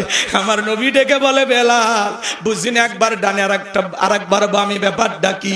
হযরতে বেলাল ডেকে বলে নবী, আপনি কালেমার দাওয়াত দিন, ইসলামের প্রচার প্রসার করেন, ওই কাফেরা হলো আপনার শত্রু, আপনাকে টার্গেট করে যদি ডান থেকে তীর নিক্ষেপ করে, নবী গো ওই তীরটা যেন সর্বপ্রথম আমি বেলালের বুকের ভিতরে ঢোকে, আবার যদি বাম থেকে নিক্ষেপ করে যেন বামে যায়। ওরা যেন বাম থেকে তীর নিক্ষেপ করলে ওই তীরটা যেন সর্বপ্রথম আমি বেলালের বুকের ভিতরে ঢোকে। আমি বেলাল মারা গেলে ইসলামের ক্ষতি হবে না, আপনি নবী মারা গেলে ইসলামের মাথা উঁচু করে সামনের দিকে দাঁড়াতে পারবে না। চিৎকার মেরে বলুন আল্লাহু আকবার। আশিকে রাসূল বেলাল, নবীর পাগল বেলাল, নবীকে কত মহব্বত করতেন জানেন? এ বাজান, বিশ্ব নবী যেদিন ইন্তিকাল করেছিলেন, হযরত বেলাল ছোট্ট বাচ্চার মতো ফুপিয়ে ফুপিয়ে কান্না করে। সাহাবায়ে কেরাম সান্ত্বনা দিয়ে বলে বেলাল এইভাবে কান্না করো না, বেলাল একটু সবর করো। হযরত বেলাল বলে না না, নবী চলে গেছে আমি মানতে পারতেছি না, আমি বেলাল আর জীবনে কোনোদিন আজান দেব না। আমি আজান দেওয়ার পরে বিশ্ব নবী ইমামতির মুসল্লায় দাঁড়াবে না, আমি বেলাল আর কোনোদিন আজান দেব না। ছোট্ট বাচ্চার মতো ফুপিয়ে ফুপিয়ে কান্না করে। বেলালের চোখের পানি যেন কোনো বাত মানে না, কারো কথা শোনে না। বিশ্বনবী সোমবারের দিন রবিউল আউয়াল মাসে ইন্তেকাল করেছিলেন। তামাম পৃথিবীর উম্মতকে কাঁদিয়ে বুধবারের দিনে বিশ্বনবীর দাফন সম্পূর্ণ হয়েছিল। আজও মদিনার সবুজ গম্বুজের নিচে আপনার আমার নবী শায়িত।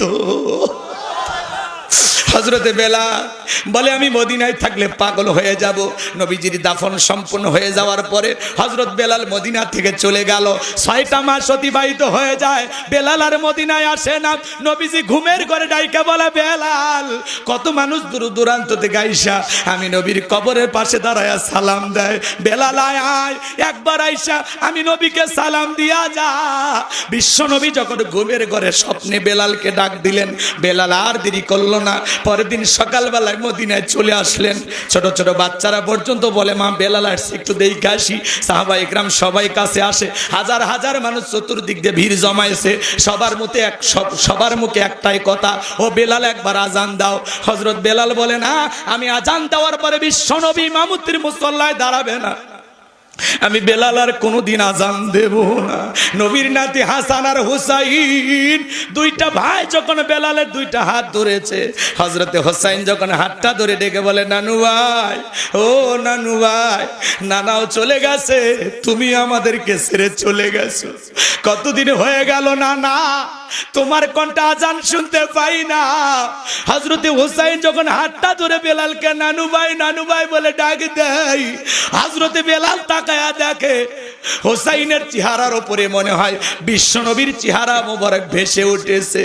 মনে হয় মদিনার নবী ডাইকা বলে, বেলাল দে না একবার আজান দে, আমি নবী কতদিন হয়ে গেল তোর আজান শুনতে পাই না।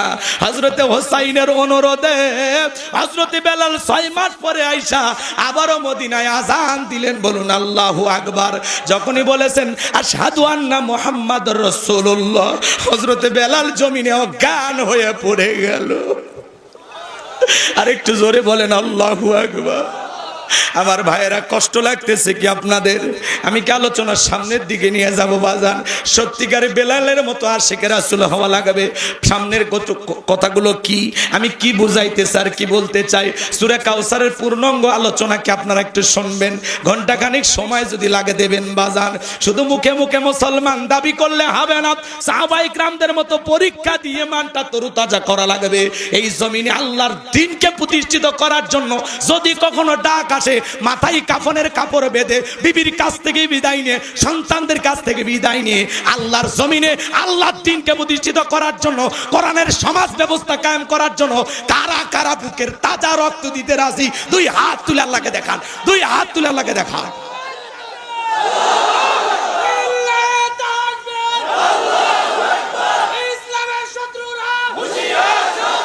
আমার ভাইরা, কথা আপনাদের মনে আছে না নাই? হযরতে বেলালের উপর নির্যাতন জুলুমের কথা বিশ্বনবীর কান পর্যন্ত যখন পৌঁছে গেল, আমার নবী ডেকে বলল, আবু বকর, বেলালের কষ্টের কথা আমার সহ্য হয় না, যাও যাও তুমি আমার বেলালের জন্য একটা কিছু করো। হযরতে আবু বকর সিদ্দিক রাদিয়াল্লাহু তাআলা আনহু কয়েক গুণ দাম বেশি দিয়া গোলামীর জীবন থেকে হযরত বেলালকে আজাদ করলেন, মুক্ত করলেন। বলুন আল্লাহু আকবার। এই যখন ইসলামের অবস্থা, নির্যাতন জুলুম চলতেছিল, ওই যে আপনাদেরকে বলতে চাইলাম বাজান, হযরতে সুমাইয়াকে খুঁটির সাথে বাঁধা হয়েছে, হযরতে আম্মারকেও খুঁটির সাথে বাঁধা হয়েছে। আম্মারকে ডেকে বলে, আল্লাহ আম্মার রে, তোর চোখের সামনে যদি এইবার তোর মাকে উলঙ্গ করা হয় কেমন হবে বল? হযরতে আম্মার লজ্জায় মাথাটা নত করলেন। আবু জাহেল তখন সবার সামনে প্রকাশ্যে হযরতে সুমাইয়া রাদিয়াল্লাহু তাআলা আনহার দেহ থেকে একটানে কাপড়টা যখন খুলে ফেলে দিল, হযরতে ওমর, হযরতে আম্মার চোখটা তখন নিচু করলেন আর ডেকে বলেন, আল্লাহ এখন যদি মাটিটা ফাঁক হয়ে যায় তো মাটির ভিতরে ঢুকে যাইতাম, এই দৃশ্য আমি কেন দেখলাম? এইবার আবু জেহেল, এই বদমাইশের বাচ্চা, ডেকে বলে, এই আম্মারের মাথাটা একটু উঁচু করে ধরো, ওর মার দিকে তাকা। আমার ভাইরা জোর করে আম্মারের মাথা উঁচু করে ধরা হলো। হযরতে সুমাইয়াকে আঘাত করতে করতে মাটির উপরে ফেলায়া দেওয়া হলো। ওই পড়ে যাওয়া অবস্থা থেকে হযরতে সুমাইয়া ডেকে বলে, আমার সন্তান আম্মার, খবরদার বেঈমানদের কথা ঈমান ছাড়বি না।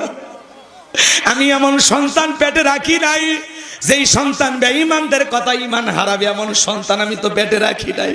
খবরদার আমার সন্তান আম্মার, জালেমদের কথা ঈমান হারাবি না।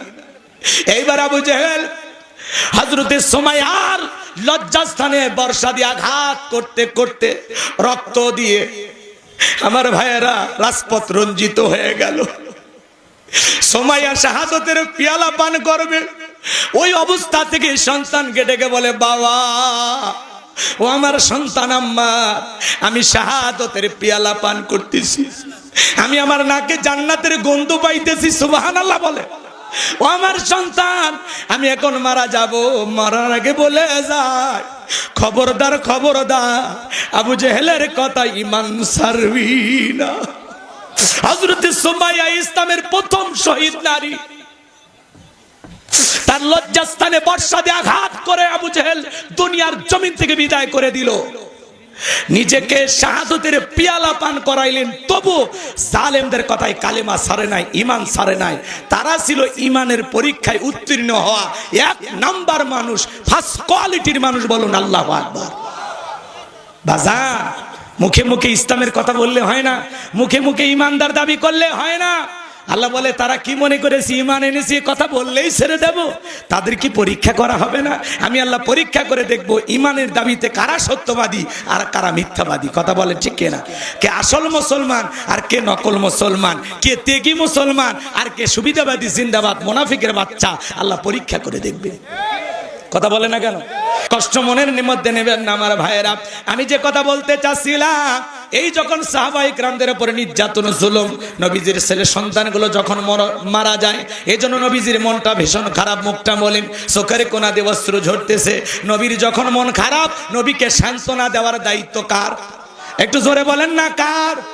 আমার আল্লাহ ডেকে বলে জিবরাইল, আমার বন্ধুর মা নাই, বাবা নাই, আমি স্যার আমার বন্ধুর কেউ নাই রে জিবরাইল, আর করিস না দেরি, লাহু মাহফুজ থেকে সূরা কাউসার নিয়ে যায় আমার বন্ধুর উপরে নাজিল কর তাড়াতাড়ি। বলেন আল্লাহু আকবার। নবী আমার ডেকে বলে, আনাস আমার মনটা কেন খারাপ তোমরা জানো, কিন্তু আমার মুস্কি হাসি দেওয়ার কারণ হলো এই মাত্র আসমান থেকে জিবরাইল এসে আমার উপরে সূরা কাউসার নাজিল করলো। বিশ্ব নবী তখন সাহাবায়ে কেরামদের সামনে হাসতে হাসতে সূরা কাউসার তিলাওয়াত করে শুনিয়ে দিলেন। বলুন সুবহানাল্লাহ। সবাই একটু জবান ছেড়ে তিলাওয়াত করুন। ইন্না আ'তাইনাকাল কাউসার ফাসাল্লি লিরাব্বিকা ওয়ানহার ইন্না শানিয়াকা হুয়াল আবতার। আল্লাহু আকবার।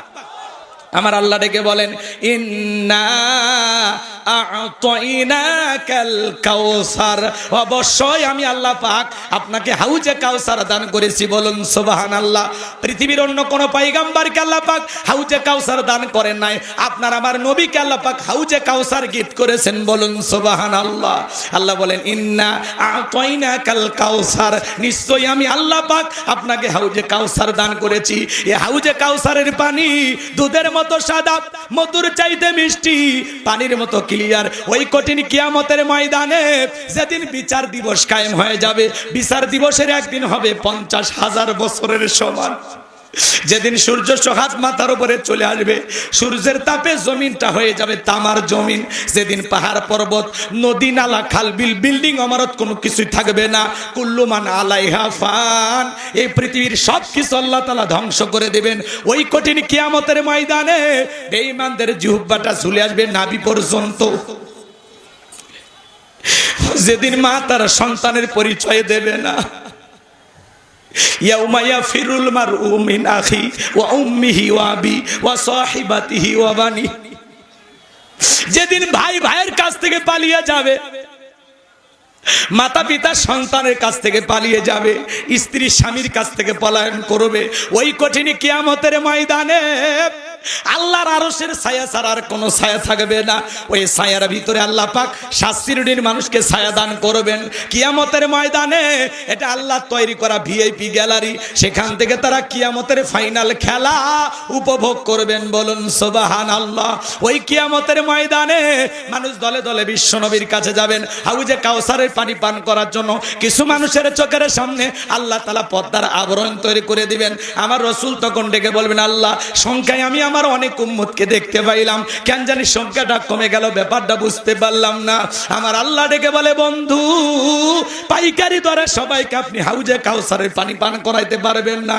দুনিয়ার জীবনে 2টি অপরাধ করেছিল যারা, আজকে হাউজে কাউসারের পানি পাবে না তারা। কয়টা অপরাধ? 2টা অপরাধ কি জানার দরকার আছে না নাই? এই 2টা অপরাধ আপনার আমার ভিতরেও থাকতে পারে। কথা বলে ঠিক কি না?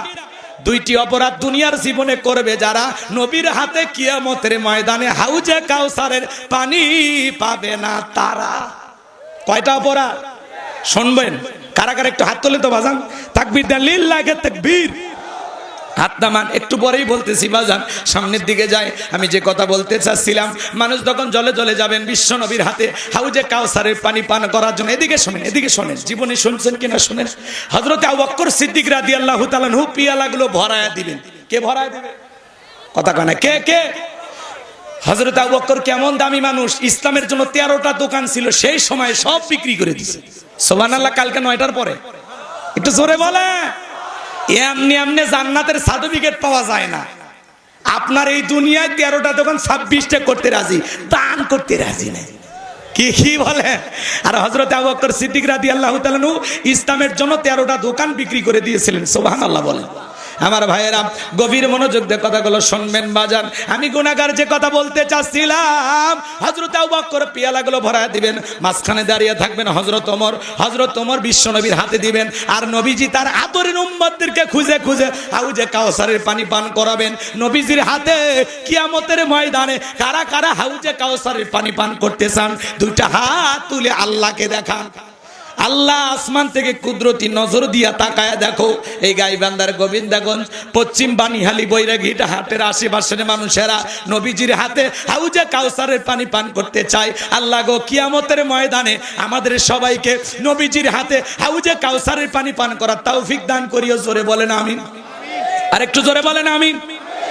আল্লাহ যেন আমাদের সবাইকে রসুলের হাতে এক পেয়ালা করে হাউজে কাউসারের পানি পান করার তৌফিক দান করেন। জোরে বলেন আমিন। আরেকবার বলেন আমিন। হাত নামান। পানি চাইলেন আর পাইলেন, অতই সহজ, কাজ করা লাগবে না। আমি আপনাদের এলাকায় আসলাম, ধরেন আসার পরে একটা ছেলের হাতে কিছু চকলেট দিলাম, দিয়ে বললাম ভাতিজা আমার জন্য এক পাতা পানি এনে দাও। পানি আনে তো বাবা, আমি একটু উজু বানাবো।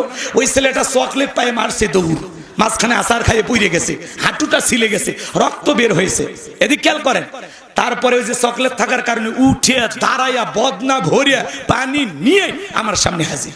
আমি তখন বললাম বাবা এই পানিটা আনতে গিয়ে কষ্ট হয়েছে, মাঝখানে আসার খাইয়ে পুড়ে গেছে, হাঁটুটা ছিলে গেছে, রক্ত মনে হয় বের হয়েছে, ব্যথাও মনে হয় পাইছো।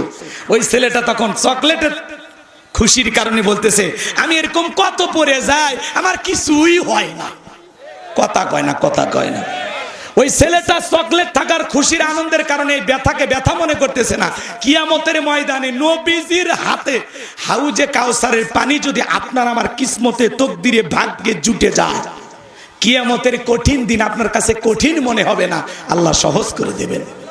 নবীজির হাতে এক পেয়ালা হাউজে কাউসারের পানি, রসুলকে দেখবেন, আবার নবীজির হাতের প্রথম আপ্যায়ন হাউজে কাউসারের পানির দ্বারা। সুবহানাল্লাহ বলেন। এই দৃশ্যের মুখোমুখি হতে চান?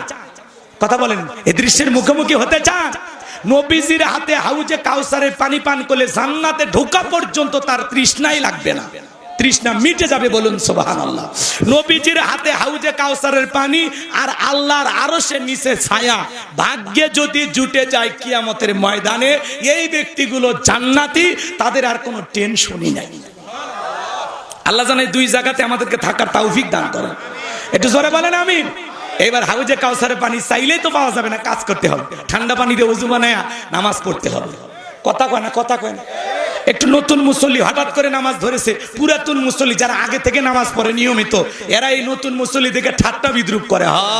আজকে আবার সূর্য কোন দিক উঠছে, উত্তর পাড়ার বাদশা দেখি মসজিদে। কথা কয় না ভাই, এরকম ঠাট্টা বিদ্রুপ করে কিনা? আপনি তো দাওয়াত দিয়ে 5 জনকে মসজিদে আনতে পারেন না, হঠাৎ করে কেউ নামাজ ধরেছে, তারে নিয়ে কেন সমালোচনা করেন? ও 2 দিন পড়বে না 2 ওয়াক্ত পড়বে, ওটা ওর ব্যাপার। কথা কর। পারলে তার জন্য দোয়া করো যে ভাতিজা তুমি হঠাৎ করে মসজিদে আসছো, দেখে তো দিলটা ভরে গেছে, আমি খুব খুশি হয়েছি। আল্লাহর কাছে দোয়া করি আল্লাহ যেন তোমাকে মসজিদে এসে 5 ওয়াক্ত সালাত জামাতের সহিত আদায় করার তৌফিক দান করেন। ও অন্তর থেকে দোয়া করেন, কলিজাটা বড় করেন, ভালোবেসে বুকে টানেন, ঘৃণা না, আমরা ছড়াবো ভালোবাসা। কথা কয় না, আমরা ফুলের সৌরভ ছড়াবো, ভালোবেসে মানুষকে বুকে টানবো। যেই লোকটা আপনার সাথে হঠাৎ করে নামাজ পড়লে আসরের, তারে ধইরা বৈরাগীর হাটে যা চা খান, একটু মেলামেশা করেন, ওঠা বসা করেন। কথা কয় না, তা পারবেন না, সমালোচনা হরে নতুন নতুন মুসল্লি। কথা কয় না, এরকম আপনাদের এলাকায় হয় না, আমি বগুড়ার কথা বলতেছি না, ভারতে হয়, এই দেশে তো হয়ই না। রাগ করতেছেন মনে হয়? তাহলে এদিক খেয়াল করেন বাজান। যুবক বয়সে একটু দাড়ি রাখছে, ওইটা নিয়ে সমালোচনা। এই বয়সে বুড়ের ভাব ধরলি, কথা কয় না কেন? যুবক বয়সে দাড়ি রেখে বউ নিয়ে ঘুরতে গেছে, কয় ভাবি আসসালামু আলাইকুম, সাথে চাচার খবর কি? বউ বাড়িতে এসে রাগ করে, তোমার সাথে বাহিরে যাওয়া যায় না, আমারে ডাকে ভাবি আর তোমার ডাকে চাচা। যেই বউ নবীর সুন্নত দাড়িকে মহব্বত করে না, এই বউ আপনাকে 100% ভালোবাসা দিতে পারে না। এ কথা বলে না কেন? আমরা এই দাড়ি রাখছি কারে ভালোবাসা? মদিনাওয়ালাকে ভালোবাসা। কথা বলে ঠিক কি না? দাড়ি হলো পুরুষের সৌন্দর্য। অনেকের 50-60 বছর বয়স হয়ে গেছে, চামড়া জড়ে গেছে, সেলুনে যা তা বলে মারিয়ে দে। তাও ক্লিন শেপ। কয় চাচা চামড়া জড়ে গেছে, কাজ হয় না। কয় পিলাস দিয়ে টানিয়ে হলেও শেপ করে দিয়ে। কথা কম, এরকম মুসলমান আছে না নাই? কয় চাচা এই বসে দাড়িটা ছাড়িয়ে দেন, আর রাখে না। কয় চুলকে তোমার চুলকেনি ধরছে দাড়ির ভিতরে, কবরে ঢোকো, ফেরেশতারা মলম নিয়ে বসে আছে। এমন চুলকানির মলম লাগায় দেবে, জীবনে টের পাইবা। কথা কন ঠিক কি না? আল্লাহ যেন আমাদেরকে হেদায়েত দান করেন। আমরা দাড়ি রাখবো কারে ভালোবেসে। টুপি খোলা যায়, জুব্বা খোলা যায়, দাড়ি এমন একটা সুন্নত 24 ঘন্টা লাগিয়ে থাকে। পৃথিবীর সকল নবীর মুখে দাড়ি ছিল, সুবহানাল্লাহ। আর আপনি আমি দাড়ি রাখি না, হ্যাঁ? কথা কয় না কে? অনেক অমুসলিমও দাড়ি রাখে, যদিও ঈমান আনেনি, তারপরে দাড়ি রাখে, দেখে ভালো লাগে, খালি একটু কালেমাটা পড়লেই।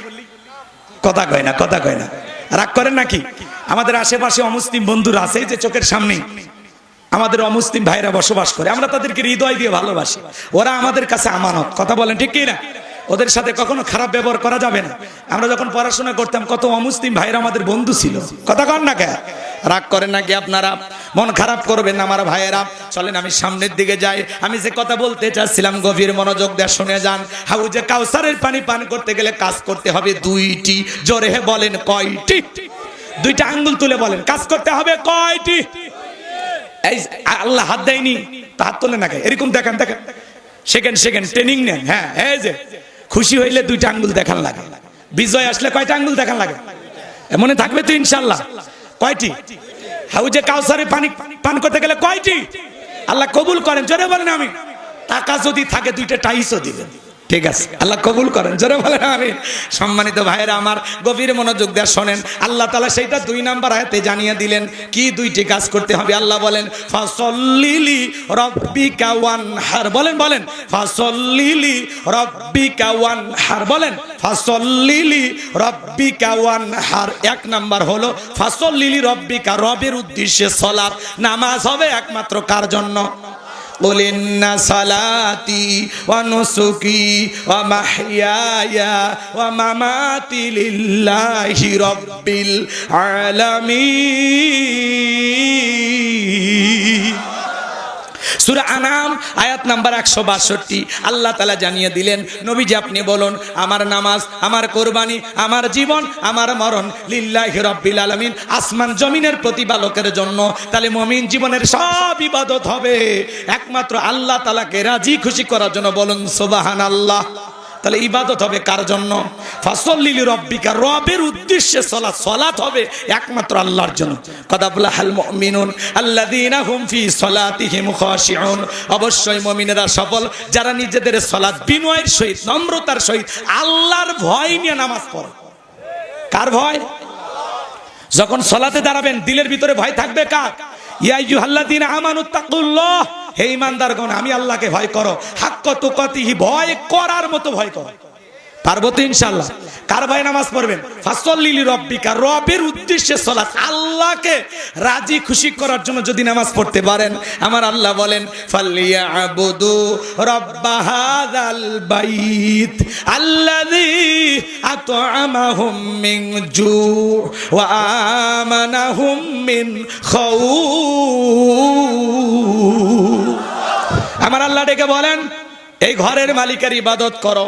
ইবাদত যদি ইবাদতের মতো হয়, বান্দা নামাজ যদি নামাজের মতো আদায় করতে পারো, আমি আল্লাহ তোমাদেরকে 2টা জিনিস দেব। 1 নাম্বার হলো, যে বান্দা 5 ওয়াক্ত সালাতে মাথা নত করে আমি আল্লাহকে সিজদা দেবে, তার জন্য আমি আল্লাহ তাআলা আল্লাযী আত'আমাহুম মিন জু', আমি আল্লাহ তাদের জন্য রিজিকের ব্যবস্থা করে দেব।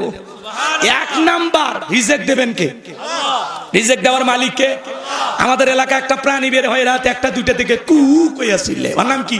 শিয়াল পণ্ডিত। ওর নামে কি গোবিন্দাগঞ্জে মুরগির হোটেল আছে, ভাতের হোটেল, ব্যাংকের অ্যাকাউন্টে টাকা জমানো আছে।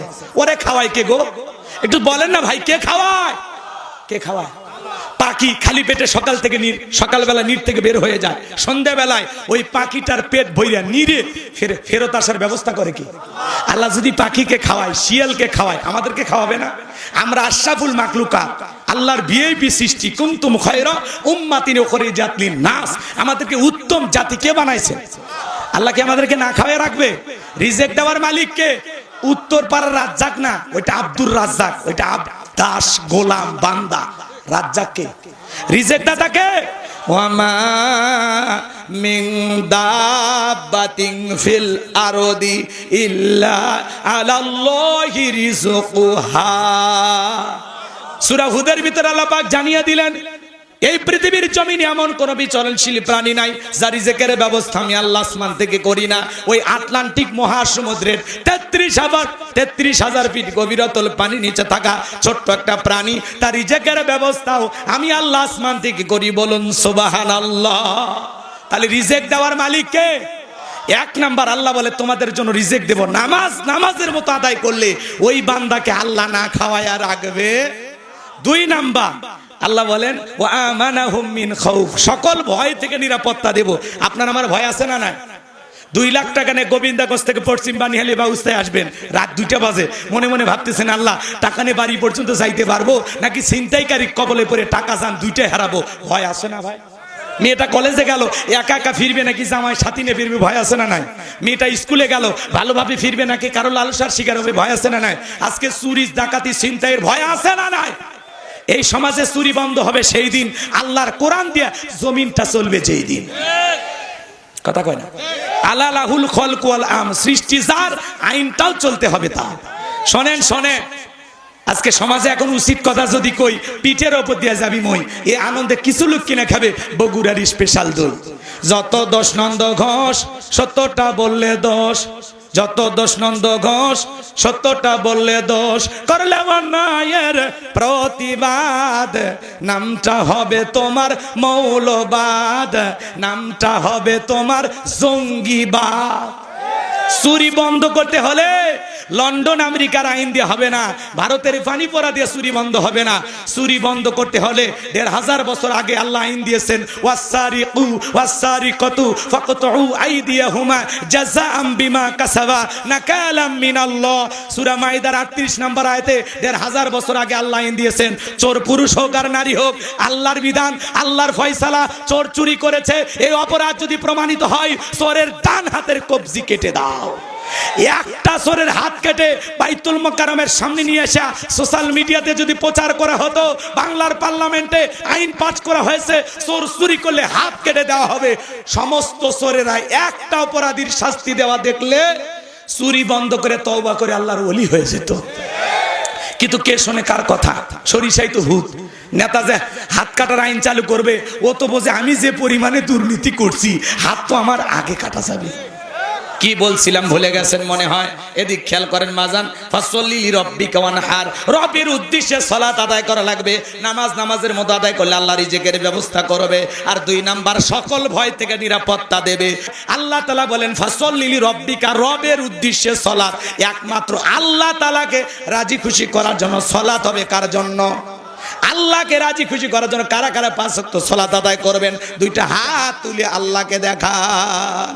আল্লাহ আমাদের সবাইকে নামাজি বানায় দেন। জোরে বলেন আমিন। আরেকটু জোরে বলেন আমিন। হাত নামান। বিশ্বনবীর রূহটা বের হয়ে যাবে। কয়েকটি কথা বললেন, তার মধ্যে উম্মতদেরকে বললেন আসসালাত আসসালাত, ও আমার উম্মতেরা নামাজ নামাজ। কিয়ামতের ময়দানে সর্বপ্রথম সালাতের হিসাব হবে। বিদায় আজ থেকে আমরা সিদ্ধান্ত নেব সালাত আদায় করব। বাংলাদেশে জুমার নামাজের জন্য মসজিদ ভাঙা 2 তলা 3 তলা করা হয়, ফজরের নামাজের সময় এক কাতার মুসল্লি পাওয়া যায় না। এমনও মসজিদ আছে মুয়াজ্জিম একাই আজান দিয়ে একাই নামাজ পড়ে। এই জন্য আমি আমার ওয়াজে বলি বাংলাদেশে নামাজি আছে 5 রকমের। কয় ধরনের? 5 ধরনের নামাজি। 5-এর, 7-এর, খাটের, ঠাটের, ভোটের। বুঝলেন না তো? বুঝিয়ে বলবো, শোনেন। নিয়মিত 5 ওয়াক্ত সালাত যারা আদায় করে এরা হলো 5 ওয়াক্ত নামাজি, খাঁটি মুমিন, নির্ভেজাল মুসলমান। সুবহানাল্লাহ কও। আর 7 দিন পরে পরে জুমার নামাজ পড়ে যারা, লাইফ সাপোর্টে বেঁচে থাকা মুসলমান তারা। এদের ইমানটা কোন সাপোর্টে আছে? লাইফ সাপোর্টে মানে বোঝেন? যখন তখন মারা যেতে পারে, যখন তখন ইমানটা ধ্বংস হয়ে যেতে পারে। শোনেন না, মসজিদে যায় টাইসে বালু খোঁজে, আর কয় হুজুর একটু বেতনটা হালাল করেন, এদের ধুলে মসজিদে। কথা কয় না? কয় খাচ্ছেন আর বয়লারের মতো মোটা হচ্ছেন। আচ্ছা, মসজিদের ধুলে পরিষ্কার করার দায়িত্ব কি হুজুরের একা না সবার? এই বেটা, ধমক না দিয়া মসজিদের টাইসের ধুলাটা পরিষ্কার করো, আল্লাহ অন্তরের ময়লা দূর করে দেবে। মন খারাপ করেছেন মনে হয়। আমার ভাইয়েরা, লম্বা করার কোনো সুযোগ নাই বাজান। আমি গুনাহগার যে কথা বলতে চাচ্ছিলাম শোনেন। 7 দিন পরে পরে জুমার নামাজ পড়ে যারা, খালি 2 রাকাত জিয়া হুজুর 2 রাকাত সালাম ফিরেতে দেরি, মসজিদের বাইরে আর পা রাখতে দেরি নেই। মসজিদে এসে মন থাকে না গো, কথা কয় না কে? কি খালি জুমার 2 রাকাত পড়লে হবে, বাকি সুন্নত মনে হয় বইয়ের সাথে যা বাড়িতে জামাত করে পড়ে নাকি? তো সুন্নত গুলো পড়লেন না মানে একটু ভালো হয়ে যান, একটু ভালো হয়ে যান, আল্লাহ যেন হেদায়েত দান করেন। একটু জোরে বলেন আমি। আপনি জুমার সালাত বোঝেন, আসর মাগরিব এশা ফজর এগুলো পড়ার দরকার নাই, কেন পড়তেছেন না ভাই? এজন্য আল্লাহর ভয়ে নামাজ পড়বেন। ফাওয়াইলুল লিল মুসাল্লিন আল্লাযীনা হুম আন সালাতিহিম সাহুন। হতভাগা সে সমস্ত নামাজি, দুর্ভাগা কপাল পোড়া যারা লোক দেখানোর জন্য সালাত আদায় করে, 7 দিন পরে জুমাত নামাজ পড়তে না গেলে বউ গালি দেয়, এত ঝাঁটা বাইর করছি, যাও তো মসজিদে যাও। কি শয়তান, মসজিদে যাবার চাই না, বউ গালি দেয়, কথা কর। তাহলে 7 দিন পরে পরে জুমার নামাজ পড়ে যারা, এরা হলো সাতের মুসল্লি। আর মানুষ মরে গেলে জানাজার নামাজ পড়ে যারা, এরা হলো খাটের মুসল্লি। মসজিদের মাইকে এলান হয় ফজরের পরে, এই গ্রামের অমুক ব্যক্তি মারা গেছে, ইন্না লিল্লাহি ওয়া ইন্না ইলাইহি রাজিউন। তখন বউকে বলতেছে, ফজরের পরে ওদের মফিদুল কি বললো শুনলি না? কি হয়েছে? কয় তো অমুক মারা গেছে। হাই রে, 2 দিন আগেই পরে গিয়ে হাটে চা খেলাম, চায়ের বিল দিবার দিল না। কয় ভাই আমি বিল দিব, বেঁচে থাকলে আরো 10 দিন বিলটা দিত। মরে গেছে, পাঞ্জাবিটা ধুইয়ে দিয়ে দুপুরের পরে জানাজা হবে, জহর পরে জানাজা। মাঠে কাজ করে যখন আজান হয়েছে আল্লাহু আকবার আল্লাহু আকবার, দৌড়ে চলে আসছে। আসে মসজিদে যায় দেখে হুজুর জানাজা শুরু করেনি, শুরু করছে কি? কথা গানে জহরের 4 রাকাত। তখন বাধ্য হয়ে বলতেছে, যেহেতু জানাজা পড়তে আসছি, জহরের 4 রাকাত পড়ে নি, আল্লাহু আকবার। উদ্দেশ্য হলো জানাজা পড়া, জহর পড়া না। কথা কয় না কেন? এরা হলো খাটের মুসল্লি। হুজুর লাশটা সামনে রেখে যখন বলে কুল্লু নাফসিন যায়িকাতুল মাউত, সবাইকে মৃত্যুর স্বাদ গ্রহণ করতে হবে। ভাই দুনিয়া থাকার জায়গা না, বাবা ছিল দাদা ছিল নাই, আপনি আমি থাকবো না, আসুন না পরিবর্তন হই। আজকে এই ব্যক্তির জানাজা, কালকে আপনার, পরশুদিন আমার। আসুন প্রত্যেকটা মৃত্যু থেকে শিক্ষা গ্রহণ করবে। তখন আফসোস করে, হ্যাঁ হুজুর ঠিক ঠিক ঠিক ঠিক। কবরে মাটি দেওয়া পর্যন্ত এমন আফসোস করে, মনে আজকের পর থেকে আর মসজিদ ছাড়বে না। কিন্তু জানাজা পরে বাড়ির যা টুপি খোলাও শেষ, ওর সব উড়িয়ে গেছে। কথা কয় না, কথা কয় না। এরা হলো খাটের মুসল্লি। আর 2 ঈদের নামাজ পড়ে যারা, এরা হলো ঠাটের মুসল্লি। সেই একটা পাঞ্জাবি কিনা বউ বলে কেমন লাগতেছে, কয় তুমি হলে গরিবের শাকিব খান। কথা কয় না। এরপরে বন্ধু বান্ধবকে বলে দোস্ত কেমন লাগে, কয় সেই লাগতেছে। মাঠের ইমাম সাহেবের নামাজ পড়ার পরে হুজুরের হাত ধরে কোলাকুলি শুরু করে দিছে। কথা কয় না। একবার আমার সাথে এক ভাই, বিশাল একটা বুড়িওয়ালা মানুষ, কোলাকুলি করতে চায়। কত বড় পেট আমি বলে শেষ করতে পারি, কমপক্ষে 26 মাস পার হয়ে যাবে।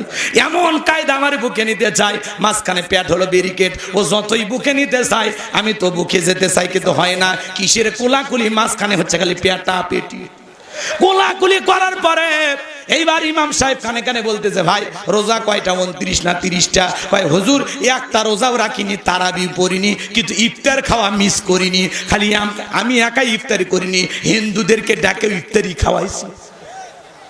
রোজা না রেখে তো গুনাহ করছি, আর ইফতারি না করে কবিরা গুনাহ করব? এরকম কিছু আজগবি মুসল্লি আছে, এরা মনে করে ইফতারি করলেই সব। তোমার নাম রোজা নাই, নামাজ নাই, ইফতারি করে সব। কোন হুজুর কইল? কথা কন নাকি আপনারা? ভালো হয়ে যান, ভালো হয়ে যান। যখন রমজান মাস আসে, পেটত লাঠিকে ঠেলে ঠেলে কয় গ্যাস গ্যাস গ্যাস, এত চাপ দিয়েছে লাঠি দিয়ে গ্যাস আটকাচ্ছে।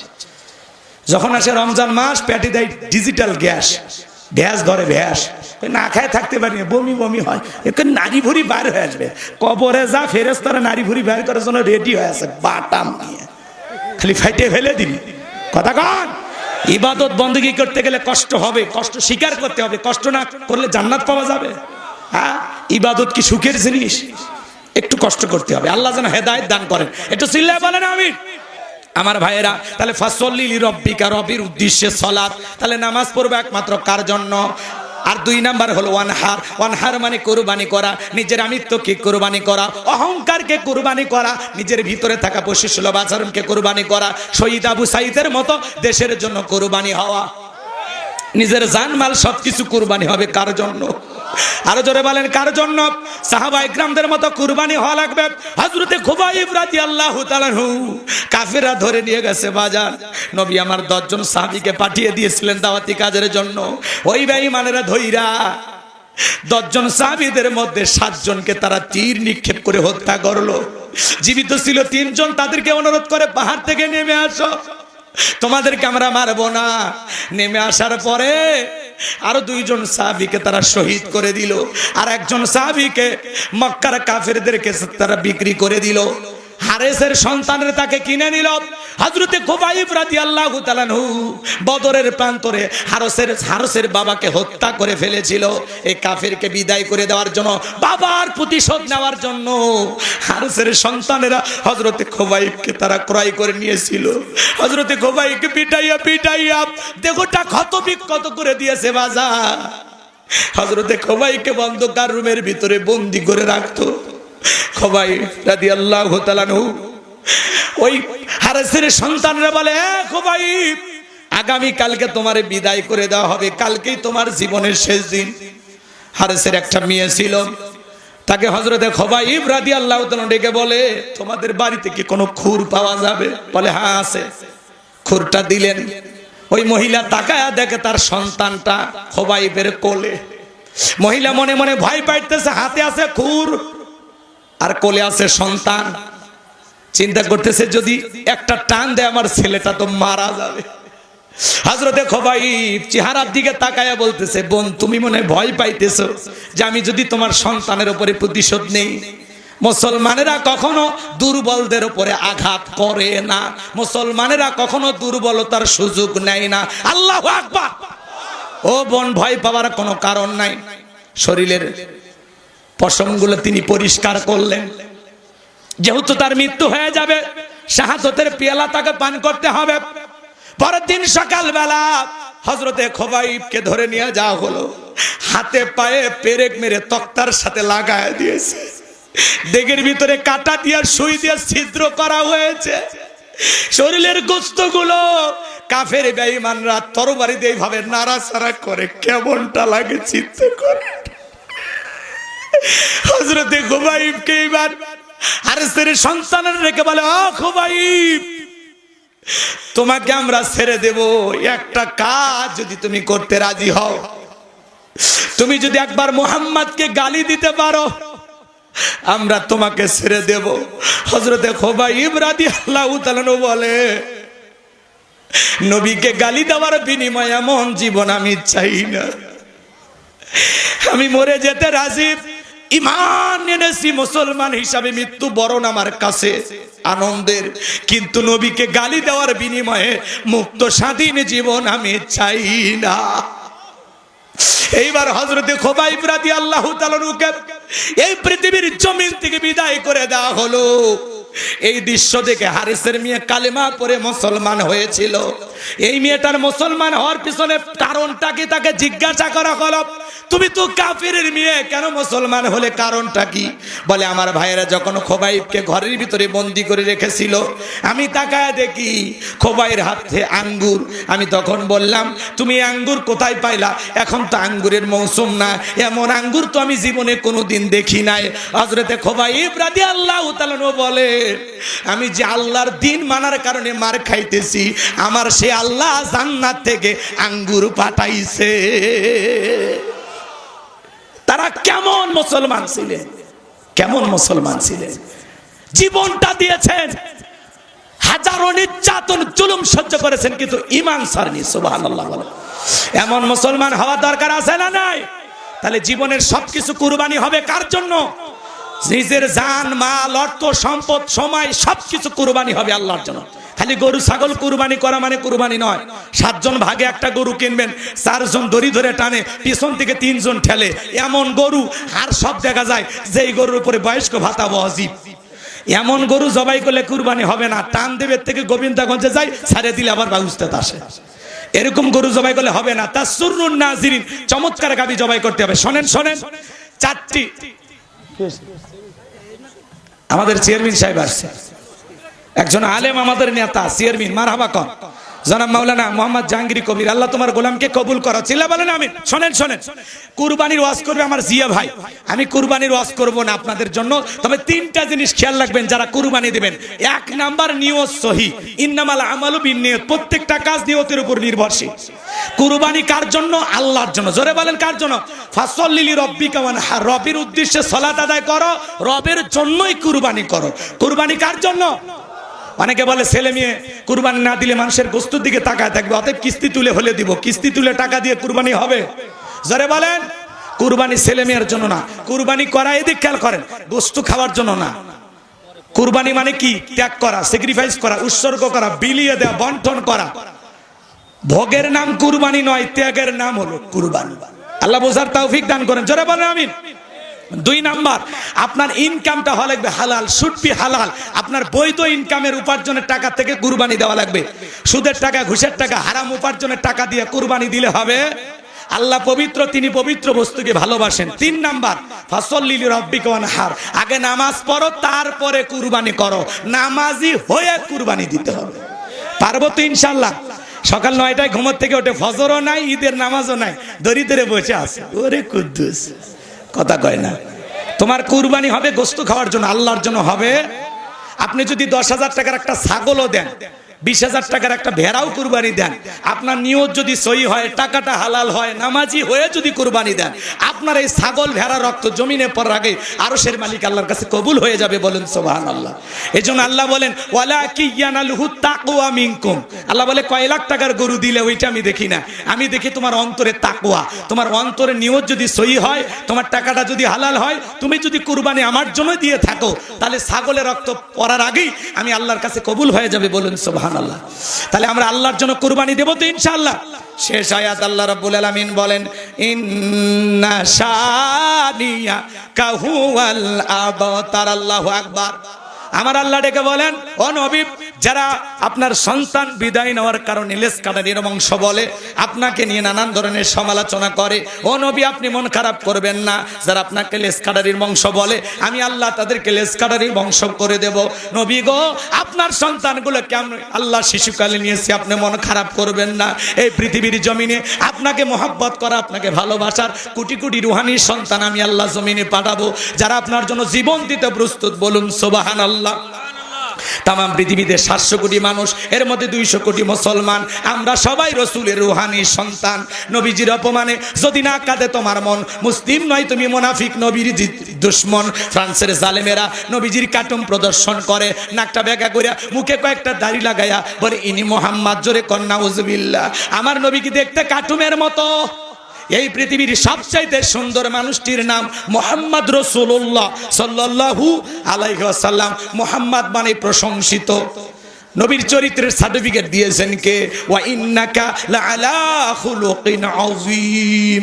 নবী গো, আপনি হলেন পুত পবিত্র মহান চরিত্রের অধিকারী। আযীম আরবিতে এমন একটি শব্দ যার গভীরতা মাপা যাবে না। নবীর চরিত্র নিয়ে, নবীর গুণাবলী নিয়ে আলোচনা করলে এর কোনো কুল কিনারা পাওয়া যাবে না। এটা একটা মহাসমুদ্র। বলুন সুবহানাল্লাহ। যে নবী 63 বছরের জিন্দেগিতে একটু মিথ্যা কথা বলেনি, এমন বিশ্ব রেকর্ড পৃথিবীর আর কোনো নেতার আছে?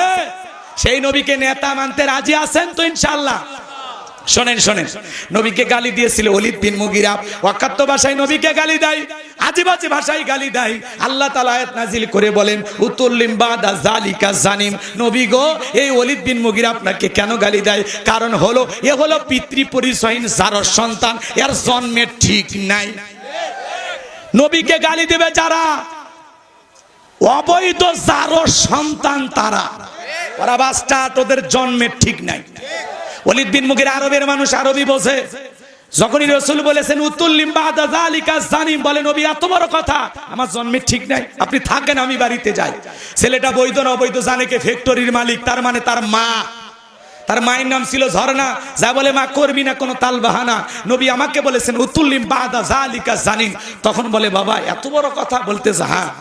তার মায়ের নাম ছিল ঝর্ণা। ডেকে বলে বাবা আমিও মিথ্যা বলবো না, আমারও বয়স হয়ে গেছে, এক পা কবরে ঢুকে গেছে, মিথ্যা বললে লাভটা কি? তোর বাবা ব্যবসা বাণিজ্যের কাছে এতটাই ব্যস্ত, তোর বাবা ব্যবসা আছে না, টাকা আছে রে, কিন্তু তোর মায়ের মন বোঝে না। কথা কয় না? সে যে কেন আসে না, কিছু ভালো লাগে না, এবার আসুক, তার আমি মজা দেখাবো।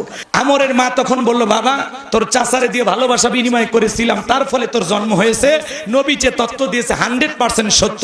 তোর বাপ তোকে জন্ম দেয়নি, তোর চাচাই তোরে জন্ম দিয়েছে। কথা কয় না? কথা কয় না?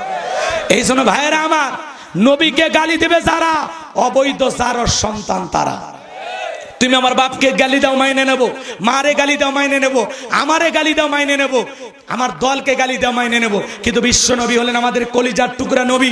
নবীকে নিয়ে কুরুচিপূর্ণ ভাষায় বাজে ভাষায় মন্তব্য করবে যারা, ওই নাস্তিক বেঈমানকে ধইরা আর বুকের উপরে চইরা জিব্বা টান দিয়ে ছিঁড়ে কুকুরকে খাওয়া দেব। নবীজির অপমান মেনে নেওয়া হবে না, হবে না, হবে না। নবীর জন্য কারা কারা জীবন দিতে প্রস্তুত হাত তুলে দেখা। লিল্লাহে তাকবীর, লিল্লাহে তাকবীর। আল্লাহ পাক আমাদেরকে সত্যিকারী আশিকের রাসূল হওয়ার তৌফিক দান করুন। এটা জোরে বলুন আমিন। পৃথিবীর 228টা রাষ্ট্র নিয়ে গবেষণা করা হয়েছে ফ্রান্সের লোকেরা কেন গালি দেয়। রিপোর্টে বের হয়ে আসছে, গবেষণায় বের হয়েছে ফ্রান্সের মহিলারা বিয়ের আগেই বাচ্চা জন্ম দেয়। এই জন্য ওরা মাঝে মাঝে নবীকে গালি দেয়। ভারতের যে কুলাঙ্গার গালি দিয়েছে ওরও জন্ম ঠিক নাই, বাংলাদেশে যে নাস্তিক বেঈমান গালি দিবে ওরও জন্ম ঠিক নাই। এক কথায় নবীদেরকে আলেমদেরকে গালি দেয় যারা অবৈধ যারও সন্তান তারা, ওর বাপে ঠিক নাই। কথা কয় না কে? নবীজির অপমান সইবে না রে মুসলমান। নবীর জন্য জীবন দিতে প্রস্তুত থাকা লাগবে। আল্লাহ আমাদের সবাইকে সত্যিকারী বেলালের মতো আশিকে রাসূল হওয়ার তৌফিক দান করুন। ওয়া আখিরি দাওয়ানা আনিল হামদুলিল্লাহি রাব্বিল আলামিন। সময় না থাকার কারণে সভাপতি সাহেব কিছু বলতে আসলে চলে গেছে, সময় না থাকার কারণে আমরা একটু দোয়ার দিকে যাই ভাই। একেবারে এখান থেকে চাপাই নবাবগঞ্জ যেতে হবে। আমি কি আপনাদেরকে ব্যথা দিলাম? এখনো যারা দান করতে চান দান করবেন ইনশাআল্লাহ।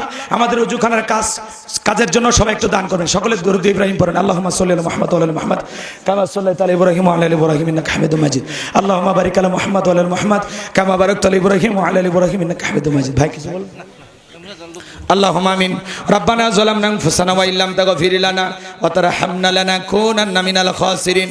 পশ্চিম বানিহালি বা উস্তা আমার নিজ গ্রাম জামে মসজিদের উদ্যোগে আজকের বিরাট তাফসিরুল কোরআন মাহফিলের শ্রদ্ধাভাজন সভাপতি জনাব মাওলানা মোহাম্মদ আব্দুল ওয়াহাবকে কবুল করো। আমার বন্ধুবার জনাব মাওলানা জিয়াউর রহমানকে কবুল করো। প্রধান অতিথি প্রফেসর ডক্টর মোহাম্মদ গোলাম কিবরিয়া মণ্ডলকে কবুল করো। জনাব মাওলানা মোহাম্মদ জাহাঙ্গীর আলম কবির আমাদের সম্মানিত সুযোগ্য চেয়ারম্যান, একজন আলেমে দ্বীন, আমানতের খিয়ানতকারী নয়, চুরি দুর্নীতি করে না, সাদা মনের মানুষ। আমরা উমরকে দেখি নাই। আল্লাহ তাআলা আজকে সমাজে যারা এই শহীদি কাফেলার নেতৃত্ব দেয় তারাই তো ওমরের উত্তরসূরি। আল্লাহ তোমার গোলামকে তুমি সারাটা জীবন এইভাবে মানুষের খেদমত করার তৌফিক দিয়ে দাও। বিশেষ অতিথি হিসাবে আমাদের গ্রামের অনেক কৃতি সন্তানদের নাম রয়েছে। আল্লাহ আমার বন্ধু মেজবাউল ইসলামকে কবুল করো। সৌরভ ভাই সহ যাদের নাম আছে, আমার আব্দুল সোবহান সহ অনেকের নাম রয়েছে। আল্লাহ তাআলা সকলের নাম বলা সম্ভব নয়। আমার কলিজার টুকরা সবাইকে তুমি কবুল করো। আমার ভাই জাহিদুল ইসলাম জাহিদকে তুমি কবুল করে নাও। আল্লাহ আলোচনা করেছেন আর ভাগিনা হাফেজ মাওলানা শেখ আবু ইউসুফ। আল্লাহ শেখ আবু ইউসুফের কণ্ঠকে দিনের জন্য কবুল করো। আল্লাহ তাআলা পাশে আরো বসে আছেন অনেক দামি দামি ওলামা ইকরাম, আমার নোমানি ভাইকে কবুল করো। দূর দূরান্ত থেকে বিভিন্ন অঞ্চল থেকে ছুটে আসা এই হাজার হাজার নারী পুরুষ আজকে কোরআনের মহব্বতে ছুটে এসেছে। আল্লাহ সকলের অন্তরে কোরআনের হেদায়েতের নূর দিয়ে অন্তরগুলো আলোকিত করে দাও। আল্লাহুম্মা ইহদিনাস সিরাতাল মুস্তাকিম, আল্লাহুম্মা ইহদিনাস সিরাতাল মুস্তাকিম। আল্লাহ গো, তোমার কাছে কিছু চাই না, তোমার কাছে আমরা হেদায়েত চাই। আল্লাহ আমাদের সবাইকে হেদায়েতের পথে পরিচালিত করো। আল্লাহ তাআলা এলাকাবাসীর উপর খাস রহমত বরকত নাজিল করো। আমার এলাকার মানুষ আমাকে এতটা মহব্বত করে ভালোবাসে আল্লাহ, এই ভালোবাসা তুমি জান্নাতের বিনিময়ে কবুল করে দাও। জীবনে কোনোদিন যদি এলাকার মানুষের সাথে আর দেখা না হয়, এই মুখগুলো জান্নাতের সিঁড়িতে পরিচয় করায় দিও। সূরা কাউসার থেকে সংক্ষিপ্ত দিনের বেলা যে তাফসীর যে আলোচনা হয়েছে, আল্লাহ বাস্তব জীবনে কথাগুলো আমল করা তৌফিক দিয়া দাও। আমার মা বোনেরা কষ্ট করে আলোচনা শুনেছে, আল্লাহ আমার মা বোনদেরকে খাদিজা ফাতেমা আয়েশার উত্তরসূরি হিসেবে কবুল করে দাও। নামাজি বানায়া দাও, পর্দা করার তৌফিক দাও, স্বামীর খেদমত করার তৌফিক দাও। তাদের দাম্পত্য জীবন হযরত আলিয়ার মতো ফাতেমার মতো ভালোবাসে দিয়ে ভরপুর করে দাও। আমার কলিজার টুকরা সন্তানদেরকে আল্লাহ দ্বীনের জন্য কবুল করে নাও। আমার আবু বকরকে দ্বীনের জন্য কবুল করো, আয়েশা নুসাইবাকে দ্বীনের জন্য কবুল করে নাও। আমার শেখ আবু ইউসুফকে আল্লাহ দ্বীনের জন্য কবুল করো। এই গ্রামের যত ছাত্র ভাইরা হাত তুলেছে, বিভিন্ন অঞ্চল থেকে ছুটে এসেছেন, আমার বন্ধু বড় সহপাঠী পাশের অমুসলিম ভাইয়েরা আলোচনা শুনতে এসেছে, এসেছেন আল্লাহ, আল্লাহ তাদেরকে হেদায়েতের জন্য কবুল করেন, তাদের জীবনের সমস্ত সমস্যাগুলো দূর করে দাও আল্লাহ। আজকের মাহফিল বাস্তবায়ন করার জন্য আমার মোশাররফ ভাই সহ, আমার মফিদুল মামা সহ, মহিদুল চাচা সহ, আল্লাহ তাআলা আমার রুহ ভাই সহ অসংখ্য ওলামা ইকরাম, অসংখ্য ভাইয়েরা কষ্ট করেছেন, আমার তরুণ যুবকেরা কষ্ট করেছেন। আল্লাহ তাআলা আমার শালম ডাক্তার মামাকে কবুল করে নাও আল্লাহ তাআলা। এই হেলিকপ্টারের জন্য অনেকে টাকা পয়সা ইনভেস্ট করেছেন, আল্লাহ তাআলা টাকা পয়সা দিয়েছেন, আল্লাহ তাদের এই সহযোগিতা আপনি কবুল আর মঞ্জুর করে নেন আল্লাহ। গ্রামের মানুষ এইভাবে ভালোবাসা দেবে কখনো জানি নাই আল্লাহ। আমি কি বলে তাদের জন্য দোয়া করব জানি না, আমি ভাষা জানি না আল্লাহ। তাহাজ্জুদের বিছানায় তাদের জন্য আমি দোয়া করব। আজকের মাহফিল থেকে দোয়া করি আল্লাহ, এই মাহফিলের জন্য, মসজিদের জন্য যত ভাইরা দান করেছেন, ওযুখানার জন্য টাইস, কেউ সিমেন্ট, কেউ টাকা পয়সা, অনেকের নাম আমরা বলতে পারি নাই আল্লাহ। সকলের দানগুলো কবুল আর মঞ্জুর করে নাও। এদান রসুলে করে কোটি কোটি টাকার মালিক বানায় দাও, দুনিয়া আখিরাত ইজ্জত সম্মান বাড়ায় দাও আল্লাহ। বৈরাগী হাটের বাজার ব্যবসায়ী ভাইদের কবুল করো, বিভিন্ন অঞ্চল থেকে যারা ছুটে এসেছেন সবাইকে নিরাপদে বাড়ি পর্যন্ত পৌঁছার তৌফিক দিয়ে দাও, সবাইকে আপনার রহমতের চাদরে আবৃত করুন আল্লাহ। সবাইকে জীবনে একটাবার সোনার মক্কা মদিনায় কবুল করে নিও আল্লাহ। तमाम পৃথিবীর মুসলিম উম্মাহকে হেফাজত করো, ফিলিস্তিনের মুসলমানদেরকে বিজয় দাও, বাংলাদেশের মসজিদ মাদ্রাসা কবুল করো, হক্কানি ওলামা ইকরামদের কবুল করো। 53 বছর অনেক শাসন ব্যবস্থা দেখেছি, কোরআন দিয়ে দেশটা চলে কেমন দেখা যায়, সরমসাকে একবার দেখার সুযোগ করে দিও। দলমত নির্বিশেষে সবাইকে আল্লাহ এই জমিনে শান্তির একটা বাংলাদেশ গঠন করার জন্য কাজ করার তৌফিক দিয়ে দাও আল্লাহ। হিংসা বিদ্বেষ ভুলে থাকার তৌফিক দাও আল্লাহ। খেত খামারে বরকত দাও। আমার হারুন মামা, কাহার মামাকে কবুল করো। আমার এই গ্রামের হাজার হাজার মানুষ যারা বিভিন্ন অঞ্চল থেকে ছুটে এসেছে আল্লাহ, এই গ্রামবাসীর উপর খাস রহমত বরকত নাজিল করো আল্লাহ। পাশে কবরস্থান আমার দাদা শাহিদ, দাদি শাহিদ আল্লাহ, আমি নিজের হাতে আমার দাদিকে কবরে রেখেছি, জানাজা পড়াইছি। আমার নানা যার জানাজার নামাজ আমি পড়াইছি আল্লাহ তাআলা। আমার এই গ্রামের কত আত্মীয় স্বজন মামারা কবরে চলে গেছে আল্লাহ, তাদের কবরগুলো তুমি জান্নাতের বাগান বানায় দাও আল্লাহ। আল্লাহ ইতিমের মতো তারা তাকায় আছে আল্লাহ। এই মসজিদের মাইকের আওয়াজ যত দূর যায়, এই শাদীপুকুর, মোলামপুকুর, বিভিন্ন জায়গায় মসজিদের আশেপাশে বিভিন্ন জায়গায় কবরস্থান, এই গ্রামে যত মানুষ মাটি নিচে শায়িত সবাইকে মাফ করে দাও আল্লাহ। অত্র অঞ্চলে যত মানুষ মাটি নিচে শায়িত মাফ করে দাও আল্লাহ। আল্লাহ আজকের দোয়াকে কবুল করে নাও আল্লাহ। আল্লাহ লাইটিং মাইটিং পোস্টার ব্যানার আমার রফিকুল মামা ডেকোরেটরের ব্যবসায়ী আল্লাহ, তার ব্যবসায় তুমি বরকত দিয়ে দাও। আমার নাসির মাইক ভাইকে কবুল করো। মিডিয়ার ভাইরা যারা দূর দূরান্ত থেকে ছুটে এসেছেন সবাইকে কবুল করে নেন আল্লাহ। আজকের মাহফিল বাস্তবায়ন করার জন্য যারা যেভাবে পরিশ্রম করেছেন সরোয়ার ভাই সহ আল্লাহ, সবাইকে আপনি কবুল আর মঞ্জুর করে নেন আল্লাহ। আগামী বছর আরো বড় পরিসরে দেশ বরণ্য কোনো আলেম নিয়ে এসে এই মাঠে তাফসীরুল কোরআন মাহফিলকে আপনি কবুল করে নেন। সুবহান রাব্বিকা রাব্বিল ইজ্জাতি আম্মা ইয়াসিফুন ওয়া সালামুন আলাল মুরসালিন ওয়া আলহামদুলিল্লাহি রাব্বিল আলামিন। আল্লাহ, আমরা গুনাহ করেছি নফসের ধোঁকায়, দুনিয়ার মোহাব্বতে, দিনের আলোতে, রাতের আধারে, গোপনে প্রকাশ্যে অনেক গুনাহ করেছি আল্লাহ। আল্লাহ, আমরা গুনাহের সাগরে হাবুডুবু খাইতেছি আল্লাহ। আমাদের সকলের তামাম জিন্দেগির গুনাহগুলো মাফ করে দাও।